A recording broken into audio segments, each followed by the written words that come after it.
እኔና አዳም አልተፈቀደልንም ጽላቱን የመንካት ብንነካ እግዚአብሔር ቸር ነው እናምናለን፣ ልንቀጣም እንችላለን። ለምን አውቀን በድፍረት እንደማይነካ እያወቀን ያ ትእዛዝ ስለሆን ቀኖና ሆኖ ያን በመተላለፋችን እግዚአብሔር ቸር ነው፣ ግን ደግሞ ቅጣትም ልናገኝ እንችላለን። ምን ለማለት ፈልጌ ነው? ዝም ብሎ የሚነካ አይደለም፣ ኃይልም አለው። ለምን? ምክንያቱም ከህገ እግዚአብሔር ስለሆነ የሚበልጥ ነው። አንተ የእግዚአብሔር ልጅ ነህ፣ ታቦቱ ከአንተ ይበልጣል ማለት ነው። አንተ ስትነካው አንተን የሚቀርፍ አይደለም። እንደዛ ሳይሆን የቤተ ክርስቲያንን ትእዛዝ አይደለም ያልተፈቀደኝን ቀኖናውም ስርዓቱም የማይፈቅደው ስላልኩኝ ማስረጃ ሳያየው ትልቁ ላላረግ ማስረጃ ምን ማስረጃ ነው የምትፈልጊው? ራስሽ እኮ ተናግረሽ በአዲስ ኪዳን እየተቀሰፈ አላልሽም እንዴ? አልታሩ ሲነካ ሰው ይቀስፋል፣ ማንኛውም ሰው መንካት አይችልም የሚል ማስረጃ ከቻል ከኤርሊ ቸርች ፋዘር ነው። አሁን በአዲስ ኪዳን ግን በአማኞች ላይ ነው መንፈስ ቅዱስ ያደረው እንጂ እኛ ጋር አልተር አለ ብልም ይሄን ያህል ግን ክብር የምሰጠው ምናምን አይደለም። እኛ ጋር ማለት ይሄ የሚቀስፍ ምናምን መንካት ትችያለሽ። አንቺ ሄደሽ አልተሩን መንካት ትችያለሽ እንዴ? አልተሩን የሚያጸዳው አልተሩን የሚያጸዳው መሰዊያው መንካት ትችያለሽ። አንቺ እኮ መሰዊያውን ሄደሽ መንካት ትችያለሽ። የሚያጸዳው ማን ነው? በእናንተ ሴት መሰዊያውን መንካት ትችላለች ማለት ነው። እኔ ሴት ወንድ አላልኩም፣ ግን አልተሩ የሚያጸዳው ማን ነው የኔ ጥያቄ። ስለ ጽዳት አልጠየቁኝም። ካህናት ናቸው የሚያጸዱት እኮ። ታዲያ ሲያጸዱት እኮ ይነካል። እኔ እንደዛ እያልኩ አይደለም ሀና። መሰዊያውን ማንም ሰው መንካት ይችላል። ተቀዘፋሉ አልከኝ እኮ ፌዝ ማለት ስለ ቅስፈት ታየው ምናምን ካያያዝከው የብሉይ ኪዳን ታቦት ነው ያለው። ቅስፈት አሁን አዳምጪኝ። መቼም ሁሉም ነገር እዚህ መነገር እያልኩኝ ያለሁት አሁን ጥሩ ሰው ምንድን ያለው መንካት ትችላለው ወደሚል ወደ ድፍረት ነው እየሄደ ያለው። በድፍረት ዛሬም ቢሆን ታቦትን ወይም መሰዊያን ጽላትን የሚነካ ሰው እግዚአብሔር ሊቀጣው ይችላል። የእግዚአብሔርን ትእዛዝ ነው የሚሰርቅና አረፌስተው እንጂ ብዙ አታናግር እንዴ። ታቦት ሲሰርቅ አታውቅም እንዴ? ተሰርቆ አሁን እሱ ሌላ ታዲያ ለምን እነሱ አይቀጥም? አሁን ሲሰርቁ አንዴ አይደለም አንዴ ኖ ታቦቱ ሲሰርቅ ማለት ኢየሱስ ክርስቶስ አልተሸጠም እንዴ? ለ30 ብር ጽላትን ወይም ታቦትን መንካት አንችልም። ለካህናት ነው የተፈቀደው፣ ለቀሳውስት እና ለጳጳሳት። ይሄ ትእዛዝ ነው። አሁን የማወራው ስለ ሌቦች አይደለም። እግዚአብሔር መሐሪ ነው፣ ቸር ነው። ምን አልሽኝ? ቤተክርስቲያን አምጣ ማስረጃ አምጣ። በቃ ቤተክርስቲያን ምን ማለት ነው ማስረጃ? ያ ከመጽሐፍ ቅዱስ ጀምረ መሰዊያው ማንኛውም ሰው መንካት አይችልም። መሰዊያው ከተነካ ይቀሰፋል። ካህናት ብቻ ናቸው መሰዊያ የሚይዙት የሚል አምጣ ከመጽሐፍ ቅዱስ ጀምረ ማለት ነው። ክህነትን የሚፈጽመው ማን ነው? ጉድፈላ ክህነት። እናንተ እኮ በክህነት የምታምኑ ናቸው አይደለ? ምንም እንኳን አንድ ሰው ያውራኝ ፌዝ አውራኝ። አንተ ሌላዎቹ ዝጉት። ቆይ የጌታችንን ቅዱስ ሥጋ ክቡር ደም ፈትቶ ወይም አዘጋጅቶ ለምእመኑ የሚያቀርበው ያላልኩትን እያልክ ነው ያለው። እኔ ስለ ጌታ ቅዱስ ቁርባን እያወራሁ አይደለም፣ ስለ አልታር ወይም እናንተ ታቦት መሰዊያው የአንድ ዋና ዓላማው መሰዊያው እኮ ያስፈለገው መስዋዕቱ ስላለ ነው። መሰዊያው ግን ሰው ሲነካው ሰው የሚቀስፍ አይደለም። በአሁን አላልኩኝም እኔ ቅጣት ግን እግዚአብሔር ግን ሊቀጣ ይችላል። ሀና አዳምጪኝ፣ አስጨርሽ። አንቺ ነሻ የምትይው ለምሳሌ እኔና አዳም አልተፈቀደልንም። ቆይ አዳምጪኝ፣ ቆይ መጀመሪያ አዳምጪኝ ሀሳቡን መጀመሪያ ለምን አዳምጪ። ቆይ በመጀመሪያ ሀሳቡን አንቺ አሁን ቅስፈት የሚለውን አመጣሽና ወደ ሌላ በአዲስ ኪዳን ታቦት የክርስቶስ ምሳሌ ነው። በነገራችን ላይ በአዲስ ኪዳን ታቦት የክርስቶስ ምሳሌ ነው። ምክንያቱም በታቦቱ ላይ የሚቀርበው የአዲስ ኪዳን መስዋዕት ክርስቶስ ስለሆነ ማለት ነው። ካህኑ በዛ በታቦቱ ላይ ነው። በመሰዊያ ወይም ጽላትን ብትለው ችግር የለውም። ኢንተርቼንጅ ስለምንጠቀመው ጽላይም ስለምንለው ካህኑ በዛ ላይ ነው የጌታችንን ሥጋና ደም የሚፈትተው የሚያዘጋጀው ማለት ነው። ታዲያ ለምንድን ነው አውጥታችሁ የምታከብሩት? የአዲስ ኪዳን ታቦታውን አልፋ ወኦ የሚል የኢየሱስ ክርስቶስ ስም አለ። ኦኬ አልፋና ኦሜጋ አይደለ የሚለው ተጽፎበታል። ከዛ በተረፈ የቅዱስ ጳውሎስ መልእክት ወደ ፊልጵስዩስ ላይ ያለውን ጉልበት ሁሉ ለኢየሱስ ክርስቶስ ይሰግዳል የሚል አለ። ከዛም በኋላ ግን ታቦቱ ግን የክርስቶስ ነው፣ ግን በቅዱሳን ስም ይሰየማል። ልክ ወንጌሉ በእነ ቅዱስ ማቴዎስ በእነ ቅዱስ ማርቆስ እንደሚሰየም ትንቢተ ኢሳያስ ላይ ያለውን እንትን ቨርስ ይዛ ነው ቤተክርስቲያን። ምንድን ነው ትንቢተ ኢሳያስ ምዕራፍ 48 ላይ እግዚአብሔር ለቅዱሳኑ እግዚአብሔርን ላከበሩ ቅዱሳን በቤቴና በቅጥሬ ለዘላለም መታሰቢያ አደርጋለሁ ስለሚል በታቦቱ ላይ የሚታሰበው ቅዱሳን ለምሳሌ ቅዱሳን መልአኩ ቅዱስ ሚካኤል ከሆነ የቅዱስ ሚካኤል ስም ይጻፋል። ይሄ ነው ትርጉሙ። ብዙ ነው በነገራችን ላይ የቅዱሳን ስም ለምን ይጻፋል ለሚለው ደግሞ የክርስቲያኖች አንድነት አንደኛ ቆሮንቶስ ምዕራፍ 10 ላይ ያለው ታቦቱ የክርስቶስ ምሳሌ ነው። ገብቷል አይደለ? ቅዱስ ጳውሎስ የምንባረከው የበረከት ህብስት የምንባረከው የበረከት ጽዋ ከክርስቶስ ስጋና ደም ጋር አንድ አይደለም ብሎ ከዛ ይሄ ኮሚኒየን አይደለ ሆሊ ኮሚኒየን የሚባለው ለዛ አይደለ እኛ ከክርስቶስ ጋር ከእግዚአብሔር ጋር ያለንን ወይም በክርስቶስ ከእግዚአብሔር ጋር ያለንን ኮሚኒየን ህብረት ከተናገረ የቁርባን ማለት ራሱ አንድ መሆን ነው። በዕብራይስጡ ያው ቁርባን ስጦታ ነው። ክርስቶስ ራሱን የተወደደ መስዋዕት መባ አድርጎ ስላቀረበ ወደ ግዙ ደግሞ ስትመጣ ቁርባን መቁረብ ማለት አንድ መሆን ማለት ነው። ስለዚህ ከክርስቶስ ጋር አንድ የምንሆነው በስጋው ደሙ ነው እና አንድ ይሁን። ይሄ ቅዱሳን እኛን ወክለው ነው። እዛ ጋር እኛ እኮ በክርስቶስ ቅዱሳን ነን፣ በክርስቶስ ጻድቃን ነን። ያው አንናገርም እንጂ እንዲህ አንልም። ቅዱስ ጳውሎስ እንደሚናገረው እንደዚህ አንታበይበትም ለመጻደቅ እንጂ በክርስቶስ ጻድቃን ነን፣ በክርስቶስ ቅዱሳን ነን እኛ። ስለዚህ የቅዱሳን ስም አንደኛ የቅዱሳን ህብረት በክርስቶስ አንድ የሆኑት የቅዱሳን ህብረት ቅዱሳን እኛን ነው የሚወክሉት ማለት ነው። ገብቶላል። ሌላው ያው እነሱን ለማሰብ ነው፣ የቅዱሳን ለመዘከር ነው። ታቦቱ ግን ሲወጣ ለምን ዑደቱ ለምን ይከናወናል? እያንዳንዱ ትናለ ታቦት የክርስቶስ ምሳሌ ነው። የምንሰግደው ለክርስቶስ ነው የምንሰግደው። ጉልበት ሁሉ ለኢየሱስ ክርስቶስ ይንበርከክ ይስገድ ይላል። በመጀመሪያ ደረጃ እሱ ልንገር፣ እኛ የምንሰግደው ልክ በብሉይ ኪዳን የነበረው ታቦት የነበረውን ስርዓት ታውቃለህ፣ ምን ያህል እንደሚከብር አይደለ? በብሉይ ኪዳን የነበረው ታቦት እስራኤላውያን እንዴት ነበር የሚያከብሩት? ለታቦቱ ይሰግዱ ነበር። ለታቦቱ ይሰግዳሉ ማለት ምክንያቱም በታቦቱ ላይ እግዚአብሔር እየተገለጠ በዛ አምልኮተ እግዚአብሔር ይፈጽሙበት ነበር። በብሉይ ኪዳን የነበረውን ታውቃለህ ምን ያህል ኃይል እንደነበረው። በአዲስ ኪዳን ግን ከብሉይ ኪዳን የላቀ ነው። በብሉይ ኪዳን እንደዛ ስርዓት ከነበረው እንደዛ የአምልኮተ እግዚአብሔር የሚፈጽምበት ከሆነ አዲስ ኪዳንማ እስከ ብሉይ ኪዳን የላቀ እኮ ነው። እንዴት ባለ ስርዓት ነው ማክበር ያለብን? በመጀመሪያ ደረጃ አሁን ኃይል አለው ምን ይላል የሚባለውን ነገር በደንብ ኃይል አለው በደንብ የብሉይ ኪዳን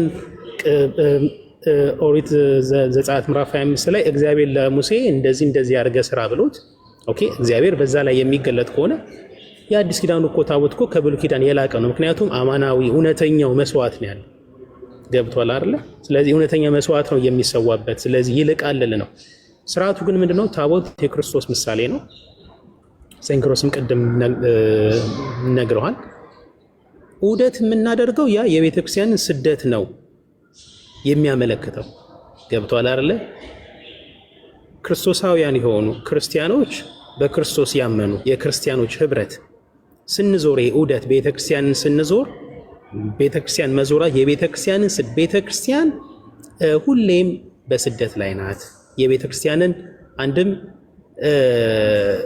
ቤተክርስቲያን ምንድነው በሂደት በጉዞ ላይ ናት አይደለ? ቤተክርስቲያን በጉዞ ናት ላይ ሲባል ይገባል። ስደቱ አለ፣ ወንጌሉ አለ፣ የወንጌል ስርጭት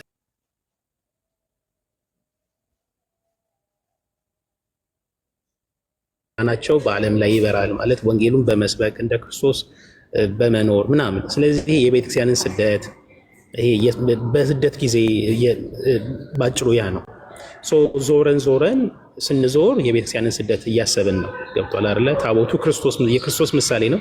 ክርስቶስን ይዘን ያው ስለ ክርስቶስ መሰደድ መገፋት ምን ማለት ያ ነው። መጨረሻ ላይ ግን ካየክ ታቦቱ ዑደት ያደርግና ኋላ ላይ በምስራቅ በኩል ይገባል።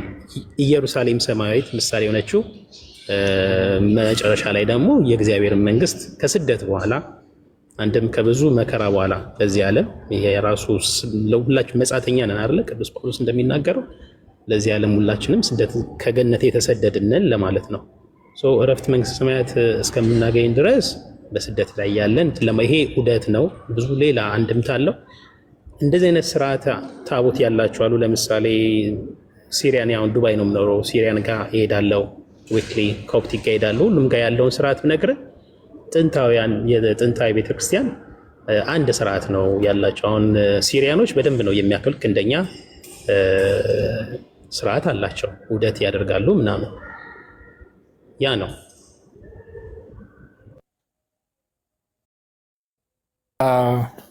ቃል ተሰማልን ፌዚ ኢቭን ቅድም ከተናገርከው ራሱ ቅዳሴ ጨርሶ ተመልሶለታል። ግን ይቅርታ እሱ ነበር ተመለሰልኝም እኮ ታዲያ መግባት ነው ያለበት። አይ እሱ ገባ ብዬ እኔ ታውቂኛለሽ፣ እስከሚጨርሱ ዝም ነው ጠይቅ።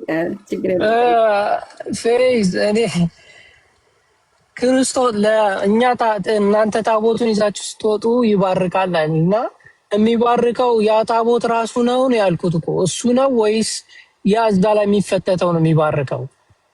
እሱን ይዛችሁ መውጣቱ ምንድን ነው የሚባርከው? እግዚአብሔር እሱን ልክ ስታዩ እሱ ላይ ስትሰግዱ ነው የሚባርከው? እንዴት ነው የሚባርከው? አልገባኝም። ጥሩ ሰው ቅድም እኮ ያለ ነበር ፊልጵስዩስ 2:10 ላይ የኢየሱስ ክርስቶስ ስም ተጽፏል። ስለዚህ እኛው ቢብሊካል መጽሐፉ መቼ እንትን አለኝ። እሱን አይደለም ጥያቄን ከሰማኝ ይሄ ነው እኮ ልጨርስ መልስልኝ።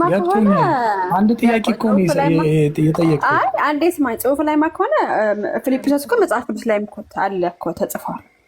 መጽሐፍ ቅዱስ ላይ አይ ነው መጽሐፍ ቅዱስ ሁሉም ቤት ነው ያለው ማለት ነው። እንደዛ ከሆነ ማለት ግን የአልፋና ኦሜጋ ብቻም አይደለም እኮ ጽሁፉ ፊልጵስዩስ ላይም አይደለም። የመላእክትም ስም አለው፣ የቅዱስ ገብርኤል ስም፣ የተለያዩ የቅዱሳን ስም አለበት እኮ አይደል? ታቦቱ፣ ጽላቱ። እሱ ጥያቄ ልጠይቅ አንዬ፣ ጥያቄውን ቁጭ አድርግና አሁን አንቺም ስትናገር እያሰፋሽ ነው። ጥያቄ ካለሽ አንቺ እሱ ጥያቄውን ያስቀምጥ ለማለት እሱን ነው ጠይቅ ያኔ በቃ ይሄ ነው እና ጠይቀጥ ያንተን ጥያቄ ቆይ አይደለም ያንተን ጥያቄ ያስቀምጥና ከዛ ሀኒ ደግሞ ጠይቀለሽ ሴንኮሪስ ይመልስልህ። አንተ ጥያቄ ግን አስቀምጥ። ልድገመው? እሺ አሁን ታቦቱ እኛ እስኪ የምንለው የሉትራን አለ። አሁን የሉትራን አይንቀሳቀስም። እዛ መስዋዕቱ እዛ መሰዊያው የሚባለው እሱ ላይ ይቀርባል፣ ይፈተታል፣ እሱ ይወስዳሉ፣ ይባረካሉ። የእናንተ ግን እሱን ይዛችሁ ስትወጡ ህዝቡ ይባረካል። ያ መፈተቻውን የምትሉትን ያላችሁትን ማለት ነው። እንደ ታቦትን በለው ጠረጴዛን በለው እሱን ይዛችሁ ስትወጡ ህዝቡ ይባረካል እያልከኝ ነውና ይሄ እንዴት ነው የሚባረከው? ያኛው ሲቀበሉት ነው የሚባረኩት። ከሱ ላይ በሱ ላይ በተፈተፈተው ሲቀበሉ ነው የሚባረኩት። ይሄ ግን ይዘው ተሸክመው ስትወጣ ህዝቡን ይባርካል እያልከኝ ነው። እንዴት ነው የሚባርከው ህዝቡ? ሴንኮሪስ ይመልስላል። በነገራችን ላይ ሉተራን በመሰዊያው ፊት የአክብሮት ስግደት ይሰግዳሉ። ካህኑ ይሰግዳሉ። ኧረ ተው፣ ወደዛ አትለጠፍ፣ ወደዛ አትሂድ። ተው፣ የሉትራንን ተው። እኔ ሉትራንን ያመጣውን እንትኑን ብቻ ኖ ለሉትራን ተው። እሱን እናውቀዋለን። ለምንድን ነው የሚሰግዱት? ምንድን ነው እናውቀዋለን። አሁን የእናንተን ንገረኝ። ለምንድን ነው የሚሰግዱት ታውቃለህ? እሱን ወደዛ እንሄድም። አሁን እኔ እንደዚህ እንትን አላረገ ሁሌ የምታረገው እንደዚህ ለምን ወደ ሌላ ትሄዳለህ? ጥያቄ አለን፣ ጥያቄ መልሳለን።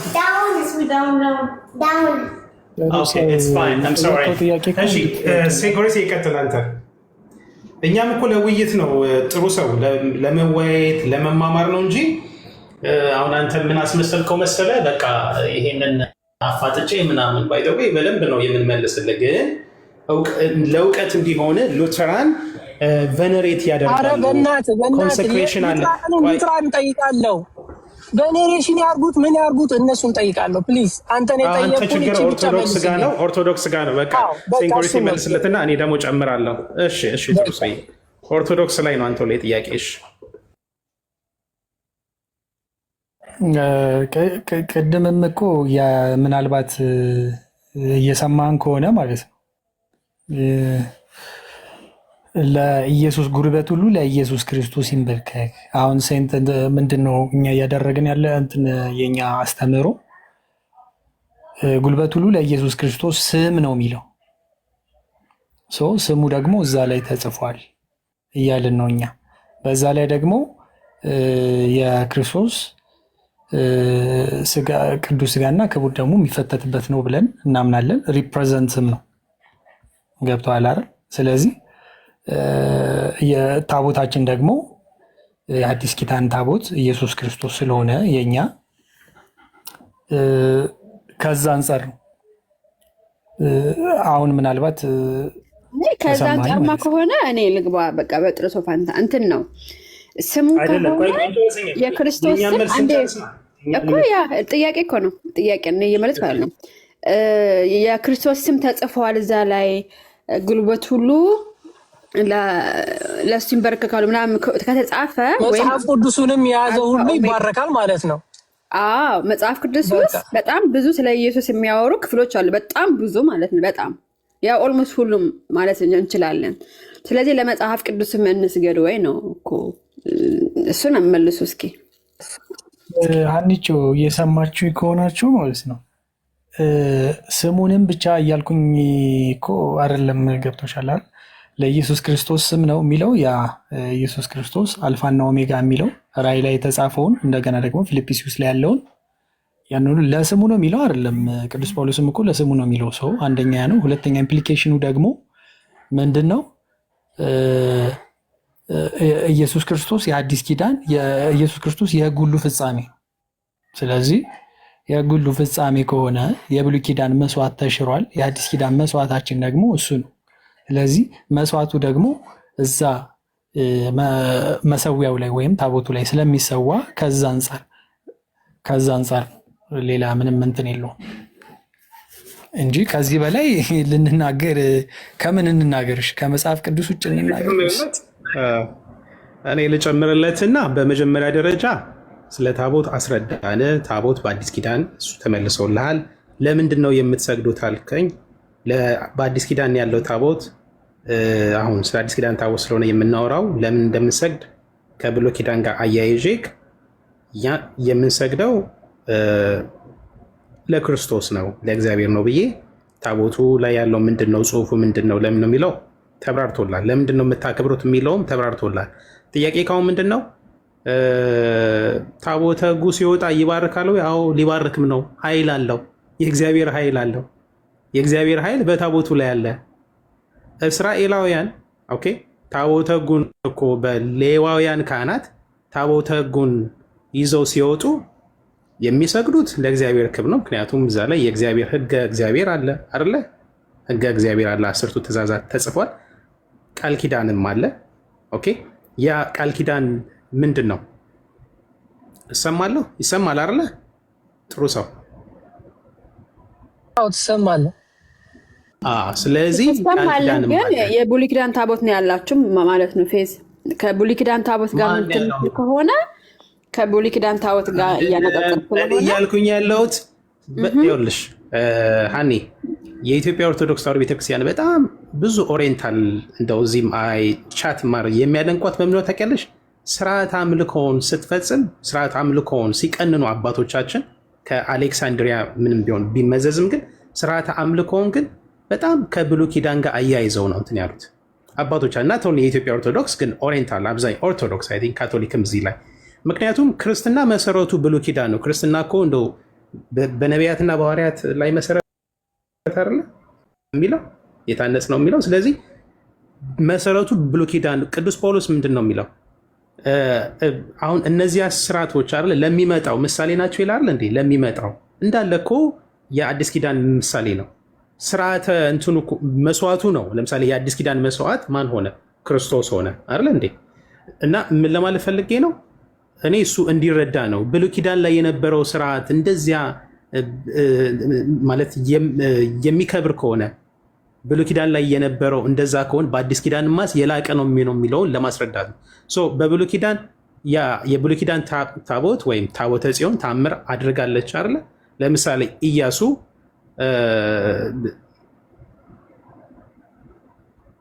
ተሻግሮበታል አይደለ? ለምሳሌ ታቦተ ጽዮን በፍልስጤማውያን ስትማረክ ዳጎንን አይደለ? ያ ዳጎንን የፍልስጤማውያን የሚያመልኩትን ጣዖት ሰባብራ ጥላለች። ታቦተ ጽዮን ማለት ነው አይደል? ኃይል አለው ነው የእግዚአብሔር ኃይል አለ። ስለዚህ አንድም የሚወጣው ምንድን ነው? ህዝቡን ሊባርክ ነው። አዎ ይባርካል። እስራኤላውያን ታቦተ ሕጉን ሌዋውያን ካህናት ይዘው በየሰፈሩ የሚሄዱት እኮ ለሾው አይደለም የሚሰግዱት። ለምን እንደሆነ ተረድታል። ይባርካል። ስለዚህ በአዲስ ኪዳንም ያለ ታቦት ህዝቡን ይባርካል። ስለዚህ ካህናቱ ታቦቱን ይዘው የሚወጡት ህዝቡን ሊባርኩ ነው። ኃይል አለው። ከካህናት ውጭ ደግሞ መንካት አይፈቀድም። ከዛ በተረፈ ላይጻፍ ይችላል ወይ ላይነገር ይችላል። ሲነገር ልትሰማ ትችላለህ እንጂ በድፍረት ባለማወቅ ታቦቱን ነክተው ደግሞ በጣም እየተቀጸፉም አሉ። እውነት ለመናገር አሁን እዚህ ጋር መናገር ስለማያስፈልግ ነው እንጂ በድፍረት ማለት ነው። ልክ በብሉይ ኪዳን እንደዚህ አይነት ታሪኮች አሉ አይደለ? በአጭሩ ምንድን ነው ታቦት ሲባል እንደው ዝም ብሎ እንትን ታቦት እንዳይመስል በሜሮን በጳጳሳት ከብሮም ብሎ ነው። አይፌዝ በቃ እናናገርን አፈራከው። ስለዚህ ብሉይ ኪዳን ታቦት ነው ያላችሁ የሚቀስፍ አሁን ዘመን አይደለም። ሀና ምን እኮ የምትገርሚኝ ፖለቲሳይዝ ማድረግ ትወጃለሽ እያልኩኝ ያለሁት ኃይል አለው እያልኩ ነው። ከካህናት ውጭ አይደለም። የተቀሰፉ አሉ አልክ እንግዲህ በአዲስ ኪዳን አስበው። ስለዚህ ያኮ አይደል? ለምሳሌ አዳምጪኛ። መቅሰፍ ማለት ምንድን ነው? አንድ ሰው መቀሰፍማ በቃ ለምሳሌ ታቦትን በነኩ ጊዜ በብሉይ ኪዳን የሞቱ ሰዎች የሉም እንዴ? ማን ነው መንካት የሚችለው? ማን ነው መንካት? ለምን ሞቱ? ቆይ ችግር የለውም። የተቀሰፉ ሰዎች ለምን ሞቱ? ቆይ አሁን አንተ የጋየት ምንድን ነው? ቆይ ጥሩ ሰው አንተ ጥያቄ ለምን እንደምታመጣ ስለምረዳ ነው። ሀና ለምንድን ነው በብሉይ ኪዳን የተቀሰፉት? በብሉይ ኪዳንማ ታቦት መሸከም የሚፈቀድላቸው የሌዊ ካህናቶች ናቸው። መሸከም ሳይሆን ነክተው የተቀሰፈ የለም ይገባኛል ብሎ። ስለዚህ እናንተ ለምን ቆይ አይደለም እያልኩኝ ያለሁት ለምን ያልኩት ስለማይፈቀድ ነው። አይቻልም። በጣም በአዲስ ኪዳንም ከካህን የእግዚአብሔር ክብር እዛው ላይ ስለነበረ ማለት ነው። አሁን በአዲስ ኪዳን በጣም የእግዚአብሔር ትእዛዝ ስለነበር አሁን በአዲስ ኪዳንም ትእዛዝ አለ።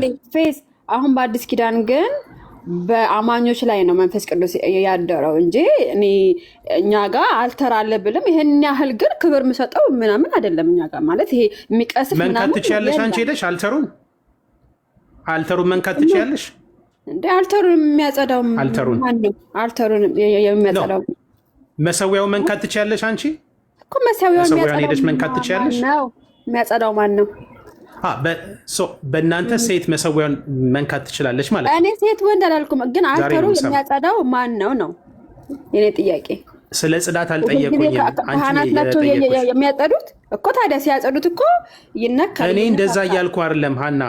መሰዊያውን ማንም ሰው መንካት ይችላል። ተቀዘፋሉ አልከኝ እኮ ፌዝ ማለት ስለ ቅስፈት ታየው ምናምን ካያያዝከው የብሉይ ኪዳን ታቦት ነው ያለው። ቅስፈት አሁን አዳምጪኝ። መቼም ሁሉም ነገር እዚህ መነገር እያልኩኝ ያለሁት አሁን ጥሩ ሰው ምንድን ነው ያለው? መንካት ትችላለው ወደሚል ወደ ድፍረት ነው እየሄደ ያለው። በድፍረት ዛሬም ቢሆን ታቦትን ወይም መሰዊያን ጽላትን የሚነካ ሰው እግዚአብሔር ሊቀጣው ይችላል። የእግዚአብሔርን ትእዛዝ ነው የሚሰርቅና አረፌስ ተው እንጂ ብዙ አታናግር እንዴ። ታቦት ሲሰርቅ አታውቅም እንዴ?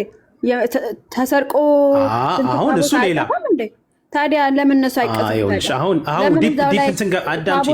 ሲሰርቁ አንዴ ጥሩ ሰው አይደለም አንዴ ነው ታቦቱ ሲሰርቅ ኢየሱስ ክርስቶስ አልተሸጠም እንዴ ለ30 ብር?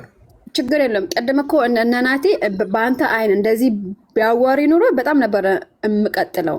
እነሱ ግን የሆነ እንትን ነገር አደረጉት። የሆነ ብቻ በቃ በደንብ አሰማምረው ስለነገሩኝ ጥያቄ አልነበረኝ። አሁን ግን ፌስ አይደለም ከሆነ ከብሉይ ኪዳን ጋር መቅሰፍ አላልኩኝ፣ ቅጣት አለውን ያልኩት። ቅጣቱ ለማን ነው? ቆይ አዳምጪኝ ሀና፣ አዳምጪኝ። ቅጣት ቆይ ለምሳሌ አዳምጪኝ። አንቺ ነሻ አዳምጪኝ። ለምሳሌ እኔና አዳም እኔ ዲያቆን ነኝ። ከሜዳችን እንትን ልበላት፣ ይህን ግልጽ ላድርግላት ብዬ ነው። ለምሳሌ እኔና አዳም ጽላትን ወይም ታቦትን መንካት አንችልም። ለካህናት ነው የተፈቀደው፣ ለቀሳውስት እና ለጳጳሳት። ይሄ ትእዛዝ ነው። አሁን የማወራው ስለ ሌቦች አይደለም። እግዚአብሔር መሐሪ ነው፣ ቸር ነው። ምን አልሽኝ? ቤተክርስቲያን አምጣ ማስረጃ አምጣ። በቃ ቤተክርስቲያን ምን ማለት ነው ማስረጃ? ያ ከመጽሐፍ ቅዱስ ጀምረ መሰዊያው ማንኛውም ሰው መንካት አይችልም። መሰዊያው ከተነካ ይቀሰፋል። ካህናት ብቻ ናቸው መሰዊያው የሚይዙት የሚል አምጣ ከመጽሐፍ ቅዱስ ጀምረ ማለት ነው። ክህነትን የሚፈጽመው ማን ነው? ጉድፈላ ክህነት እናንተ እኮ በክህነት የምታምኑ ናቸው አይደለ? ምንም እንኳን አንድ ሰው ያውራኝ ፌዝ አውራኝ አንተ ሌላዎቹ ዝጉት። ቆይ የጌታችንን ቅዱስ ሥጋ ክቡር ደም ፈትቶ ወይም አዘጋጅቶ አንተ ራስህ የሚያቀርበው ያላልኩትን እያልክ ነው ያለው። እኔ ስለ ጌታ ቅዱስ ቁርባን እያወራሁ አይደለም፣ ስለ አልታር ወይም እናንተ ታቦት ያላችሁ መሰዊያው የአንድ ዋና ዓላማው መሰዊያው እኮ ያስፈለገው መስዋዕቱ ስላለ ነው። መሰዊያው ግን ሰው ሲነካው ሰው የሚቀስፍ አይደለም። በአሁን በአዲስ ኪዳን አላልኩኝም እኔ ቅጣት ግን እግዚአብሔር ግን ሊቀጣ ይችላል። ቆይሃልና አዳምጪኝ፣ አስጨርሽ። አንቺ ነሽ የምትይው ለምሳሌ እኔና አዳም አልተፈቀደልንም። ቆይ አዳምጪኝ፣ ቆይ መጀመሪያ አዳምጪኝ ሐሳቡን መጀመሪያ ለምን አዳምጪ። ቆይ በመጀመሪያ ሐሳቡን አንቺ አሁን ቅስፈት የሚለውን አመጣሽና ወደ ሌላ ልትወስጂ ነው። እኔና አዳም አልተፈቀደልንም ጽላቱን የመንካት ብንነካ እግዚአብሔር ቸር ነው እናምናለን፣ ልንቀጣም እንችላለን። ለምን አውቀን በድፍረት እንደማይነካ እያወቀን ያ ትእዛዝ ስለሆነ ቀኖና ሆኖ ያን በመተላለፋችን እግዚአብሔር ቸር ነው፣ ግን ደግሞ ቅጣትም ልናገኝ እንችላለን። ምን ለማለት ፈልጌ ነው? ዝም ብሎ የሚነካ አይደለም፣ ኃይልም አለው። ለምን? ምክንያቱም ከህገ እግዚአብሔር ስለሆነ የሚበልጥ ነው። አንተ የእግዚአብሔር ልጅ ነህ፣ ታቦቱ ከአንተ ይበልጣል ማለት ነው። አንተ ስትነካው አንተን የሚቀርፍ አይደለም። እንደዛ ሳይሆን የቤተ ክርስቲያንን ትእዛዝ አይደለም ያልተፈቀደኝን ቀኖናውም ስርዓቱም የማይፈቅደው ስላልኩኝ ማስረጃ ሳያየው ትልቁ ላላረግ ማስረጃ ምን ማስረጃ ነው የምትፈልጊው? ራስህ እኮ ተናግረህ በአዲስ ኪዳን እየተቀሰፈ አላልሽም? አልታሩ ሲነካ ሰው ይቀስፋል፣ ማንኛውም ሰው መንካት አይችልም የሚል ማስረጃ ከቻል ከኤርሊ ቸርች ፋዘር ነው አሳይ። ምንድን ነው ብለዋል እንዴ? እንደዛ እኮ አይደለም። እኔ ጆሮዬን የማምነው ጥሩ ሰው ይኸውልህ፣ አንተ እንደ ስምህ ጥሩ ሰው እውነት ለመናገር ማከሳሰር ሳይሆን አይ ወደ እንትን አትሄድ፣ ወደ አንቺ እያለሽ ያለው እሱ ቆይ ጥሩ ሰው ቆይ ለምን አታዳምጥም? እኛ እኮ እንትን እያልን ነው የምናወራው። ትልቅ ሰው በድፍረት አመፀኛው ትእዛዝ ብትተላለፍ አይደለም ምመን ዲያቆን በእኛ ለምሳሌ ዲያቆን ጽላቱን መንካት አይችልም፣ አልተፈቀደለትም። ያ ለካህናት ብቻ እየተፈቀደ ነው። እኔ ምንም አልሆንም ብሎ ቢነካው ምን ይሆናል? ፌስ ቢነካው እንግዲህ ነክቶት የሆነ ሰው የምታውቂ ከሆነ ይንገረሽ እስኪ። ቢነካው ምን ይሆናል? ፌስ ፕሊስ አንተ ንገረኝ። መንካት አይቻልም አልኩሽ። ምን ይሆናል ቢነካው? ለምሳሌ ዲያቆን አዳምጪ። ቢነካው ትእዛዝ ስለተላለፈ እግዚአብሔር ማሪ ነው፣ ነገር ግን ቅጣትም ሊኖረው ይችላል። እግዚአብሔር ታምር ሊያሳይ ይችላል። ለምን? ልክ በብሉይ ኪዳን አዳምጪኝ። በብሉይ ኪዳን እኮ መሰዊያውን እኮ ነው የነካው። የብሉይ ኪዳን ታቦት ነው ያላችሁ። ምን ማለት ነው? የብሉይ ኪዳን ያላችሁ ምን ማለት ነው? የብሉይ ኪዳን ያላችሁ ካልሆነ ግን እኔ ቅድም እኮ እናናቴ በባል ወጡ። ስለዚህ በብሉይ ኪዳን የነበረው እግዚአብሔር ሌላ፣ በአዲስ ኪዳን የነበረው እግዚአብሔር ሌላ ነው። ዋናው ኦኬ፣ እሺ፣ እንደዛ ካልከኝ በብሉይ ኪዳን ለእስራኤላውያን የተሰጠ ታቦት ነው። በዛ በታቦቱ ተገኝቼ ያው የእስራኤልን ሕዝብ ሲያናግር የነበረ በታቦቱ ቅዱስ ነበረ። ያ የብሉይ ኪዳን ታቦት ለእስራኤል የተሰጠው። አሁን በአዲስ ኪዳን ግን በክርስቶስ ኢየሱስ የሚያምኑት ሁሉም አይደል ቅዱሳን ናቸው። ከእቃ ይልቅ ከቁስ ይልቅ እነሱ የከበሩ ናቸው ብዬ እኔ አምናለሁ። በክርስቶስ የከበሩ ስለሆነ ስለዚህ ማደሪያው አንተ አልተሩን ስለነካ አልተሩ አንተን የሚቀስፍ ከሆነ ከአንተ በላይ ቅዱስ ሆኗል ማለት ነው። የሚቀስፍ አይሆን። አየሽ አዳምጪ። አሁን ለምሳሌ ጴጥሮስ የሐዋርያት ሥራ ምዕራፍ 5 ላይ ሐናና ሰጲራ እየተባሉ ዋሹ አይደለ? ወደ ሐዋርያት ህብረት መግባት ፈለጉና ዋሹ። ምክንያቱም ያላቸውን ንብረት ሙሉ ለሙሉ አልተናገሩም። ከዛም በኋላ ጴጥሮስ አንተም ሚስትህም ብሎ ተቀሰፉ። እና ለምን ተቀሰፉ? ምን አገናኘው ከዚህ ከምናወራው ጋር? ለምን ተቀሰፉን ያልኩሽ? ስለዋሹ። ለምን ተቀሰፉ? መንፈስ ቅዱስን ስለዋሹ። ስለዚህ በጣም ጥሩ ትእዛዝ ነበር ማለት ያ በመጽሐፍ ቅዱስ ተጽፎ ነበር እንዴ? ያ ዶግማ ነበር እንዴ? ቆይ አይደለም። እግዚአብሔር ግን እኮ እግዚአብሔር ይቅር የሚል ስልጣን አለው። ጴጥሮስ የሚያወራውን ነገር ስልጣን አለው። መጽሐፍ ቅዱስ የብሉይ ኪዳን ምትለው ወይስ አሁን ገባሽ? ኖ ብሉይ ኪዳን አዲስ ኪዳን ቆይ ልጨርስ። ሐናንያና ሰጲራ ስለዋሹ የመሬቱን እኩል ግማሹን ስለደበቁ ግማሹን አመጡ። ስለዚህ ጴጥሮስን ሳይሆን የዋሹት መንፈስ ቅዱስን ነው የዋሹት። ምን ትእዛዝ ነው የተላለፉት? ሀና እያልኩኝ ያለሁት ምን ቀኖና ወይም ስርዓት ነው የተላለፉት? የምን ቀኖና ስርዓት? በነገራችን ላይ እዛ ሐዋርያት ስራ ላይ እኮ በፍቃዳቸው በእነሱ ፍቃድ ነው እንጂ ተገዶ አይደለም። የእንትናቸውን እየሸጡ ያኮ ስርዓት ነበር አይደል? ነበረ የራሳቸው ፍቃድ ነው። ያኮ ስርዓት ነው አይደለ? እሱም አስፈቃድ ነው። ግን ሐዋርያት የሰሩት ስርዓት ምን ነበረ? ከመጀመሪያ ወደዛ ጽዋ ማህበር ወይም ፌዝ አንዴ አታቸው ወይ ከመጀመሪያው እናንተ ነበረ ግማሹ ከምትሰጡኝ ከምታመጡ እዚህ አለ ጴጥሮስ። ከጅማሬው ራሱ የእናንተ ነበረ። ለምንድን ነው የምታመጡት? ስለዚህ የጌታ መንፈስ ያልኩኝ ያለው አንዴ ብቻ አዳምጪኝና 30 ሰከንድ። ትክክል። ግን ስርዓት አልሰሩም ሐዋርያት። ቆይ ቀኖናስ ምን ነበር? ቀኖናው ማንም ወደ ሐዋርያት ወደ ሐዋርያት ህብረት ቀኖናው ነገርሽ እኮ አዳምጪኛ እሱን ንገረኝ። ወደ ሐዋርያት ልነግርሽ ነው። ወደ ሐዋርያት ህብረት የሚገባ ማንኛውም ሰው ዶክተር የሚሆን ኢንጂነር፣ ፓይለት የሚሆን ምንም ይሁን ያለውን በሙሉ አንድ ላይ ነው። ወደ ሐዋርያት ህብረት አንድ ላይ ነው የሚቀመጥ። ከዛ ላይ ነው ለመብራትም ለውሃም ለዋይፋይም የሚጠቀሙት አይደል? እንደዛ ነበር የሐዋርያት ህብረት ህይወት። ይሄ ስርዓት ነው። ሐዋርያት ትእዛዝ አስተላልፈው ነበር። እንደዛ ብለው ትእዛዝ አስተላልፈው ነበር እንዴ? ታዲያ ለምንድን ነው ታዲያ እንትን ያሉት? ታዲያ ለምንድን ነው ነበረ ወይ? ምክንያቱም እኔ ጴጥሮስ ለሚስትየው ሲላት ምንድን ነው ያላት? ከመጀመሪያም እኮ የእናንተ ነበረ ነው ያላት። ግን እኔ ከማወራው ጋር በምንም አይገናኝም። ከታቦት ጋር እንዴት ነው እነሱ አይደለም። ቆይ ለትምህርት ነው ለሌላ አይደለም። ለምንድን ነው የዋሹት እነሱ ግማሹን? ለምን? ምክንያቱም ያውቃሉ አልፈለጉም። ምናልባት ስለፈሩ ስለተጠራጠሩ በቃ እነሱ ምናልባት በእንትን ብለን ብንራብስ ምናምን ብለው ነው የሚሆነው። ገባኝ። ግን አይደለም እኮ ሙሉን ግን ቆይ ሀኒዬ ሙሉን ወደ ሐዋርያት ህብረት መጨመር ነበረበት። ያውቃሉ አይደለ? ሙሉን ወደ ሐዋርያት ህብረት መጨመር ነበረባቸው። እኔ ከማወራ ጋር ምንድን ነው የሚገናኘው? አይደለም ይህን ነው የምልሽ። ቤተክርስቲያን ስርዓት ትሰራለች፣ ቀኖና ትሰራለች። ያን መተላለፍ እግዚአብሔር ሊቀጣ ይችላል ብለውም ደግሞ ማሰብ ግድ ነው። ይሄ እኮ እናምናል። ለዛ እኮ ነው እኛ አሁን ለምሳሌ ዲያቆን ሆኜ ጽላቱን አልነካም። ጽላቱን ለምን? ስርዓት ነው። ይሄን ከተላለፍኩኝስ እግዚአብሔር መሐሪ ነው፣ ሊቀጣኝም ይችላል፣ ኃይል አለው እያልኩ ነው። አሁን ለጥሩ ሰው መልስ ልመልስለት። ታቦቱ ለምን ይወጣል ሙሉን አስረዳ ነው። ለምን እንደሚወጣ ሊባረክ ይወጣል የሚለው ላስረዳው። ኃይልም አለው። በብሉይ ኪዳን ሌዋውያኑ ሰፈር ለሰፈር ሲዞሩ ማስረጃ ስጠኝ። ታቦተ ጽዮን እኔ ራሴ እኮ ጥያቄ ነው። ምን ማስረጃ ነው የምትፈልግ? ምንድን ነው ማስረጃ? ታቦቱ ሲወጣ ሰዎችን ከነኩት የሚቀስፍ ከሆነ ማለት በየትኛው ማስረጃ ነው? ማለት በአዲስ ኪዳን ዘመን ሰዎችን የሚቀስፍ ከሆነ በየትኛው ማስረጃ ነው? አንድ ጠይቅ እኔ በጣም ማስረጃ ልንገርሽ። ለምሳሌ አዳምጪኝ። አንድ ህፃን ልጅ ስለ እሳት አያውቅም። በደንብ አዳምጪኝ። ስለ እሳት አያውቅም፣ አይቶ አያውቅም። እሳት ምን እንደሆነ ስሙን ነው የሚያውቀው እንጂ ሲል ከዛም በኋላ እሳት እኮ ያቃጥላል አልኩት። ማስረጃ ቢለኝ ምንድን ነው ማሳየው? ስለዚህ እሳቱን አመጣና ንካው እለዋለሁ አይደል? እና ታቦትን ሂጅ ልልንካውን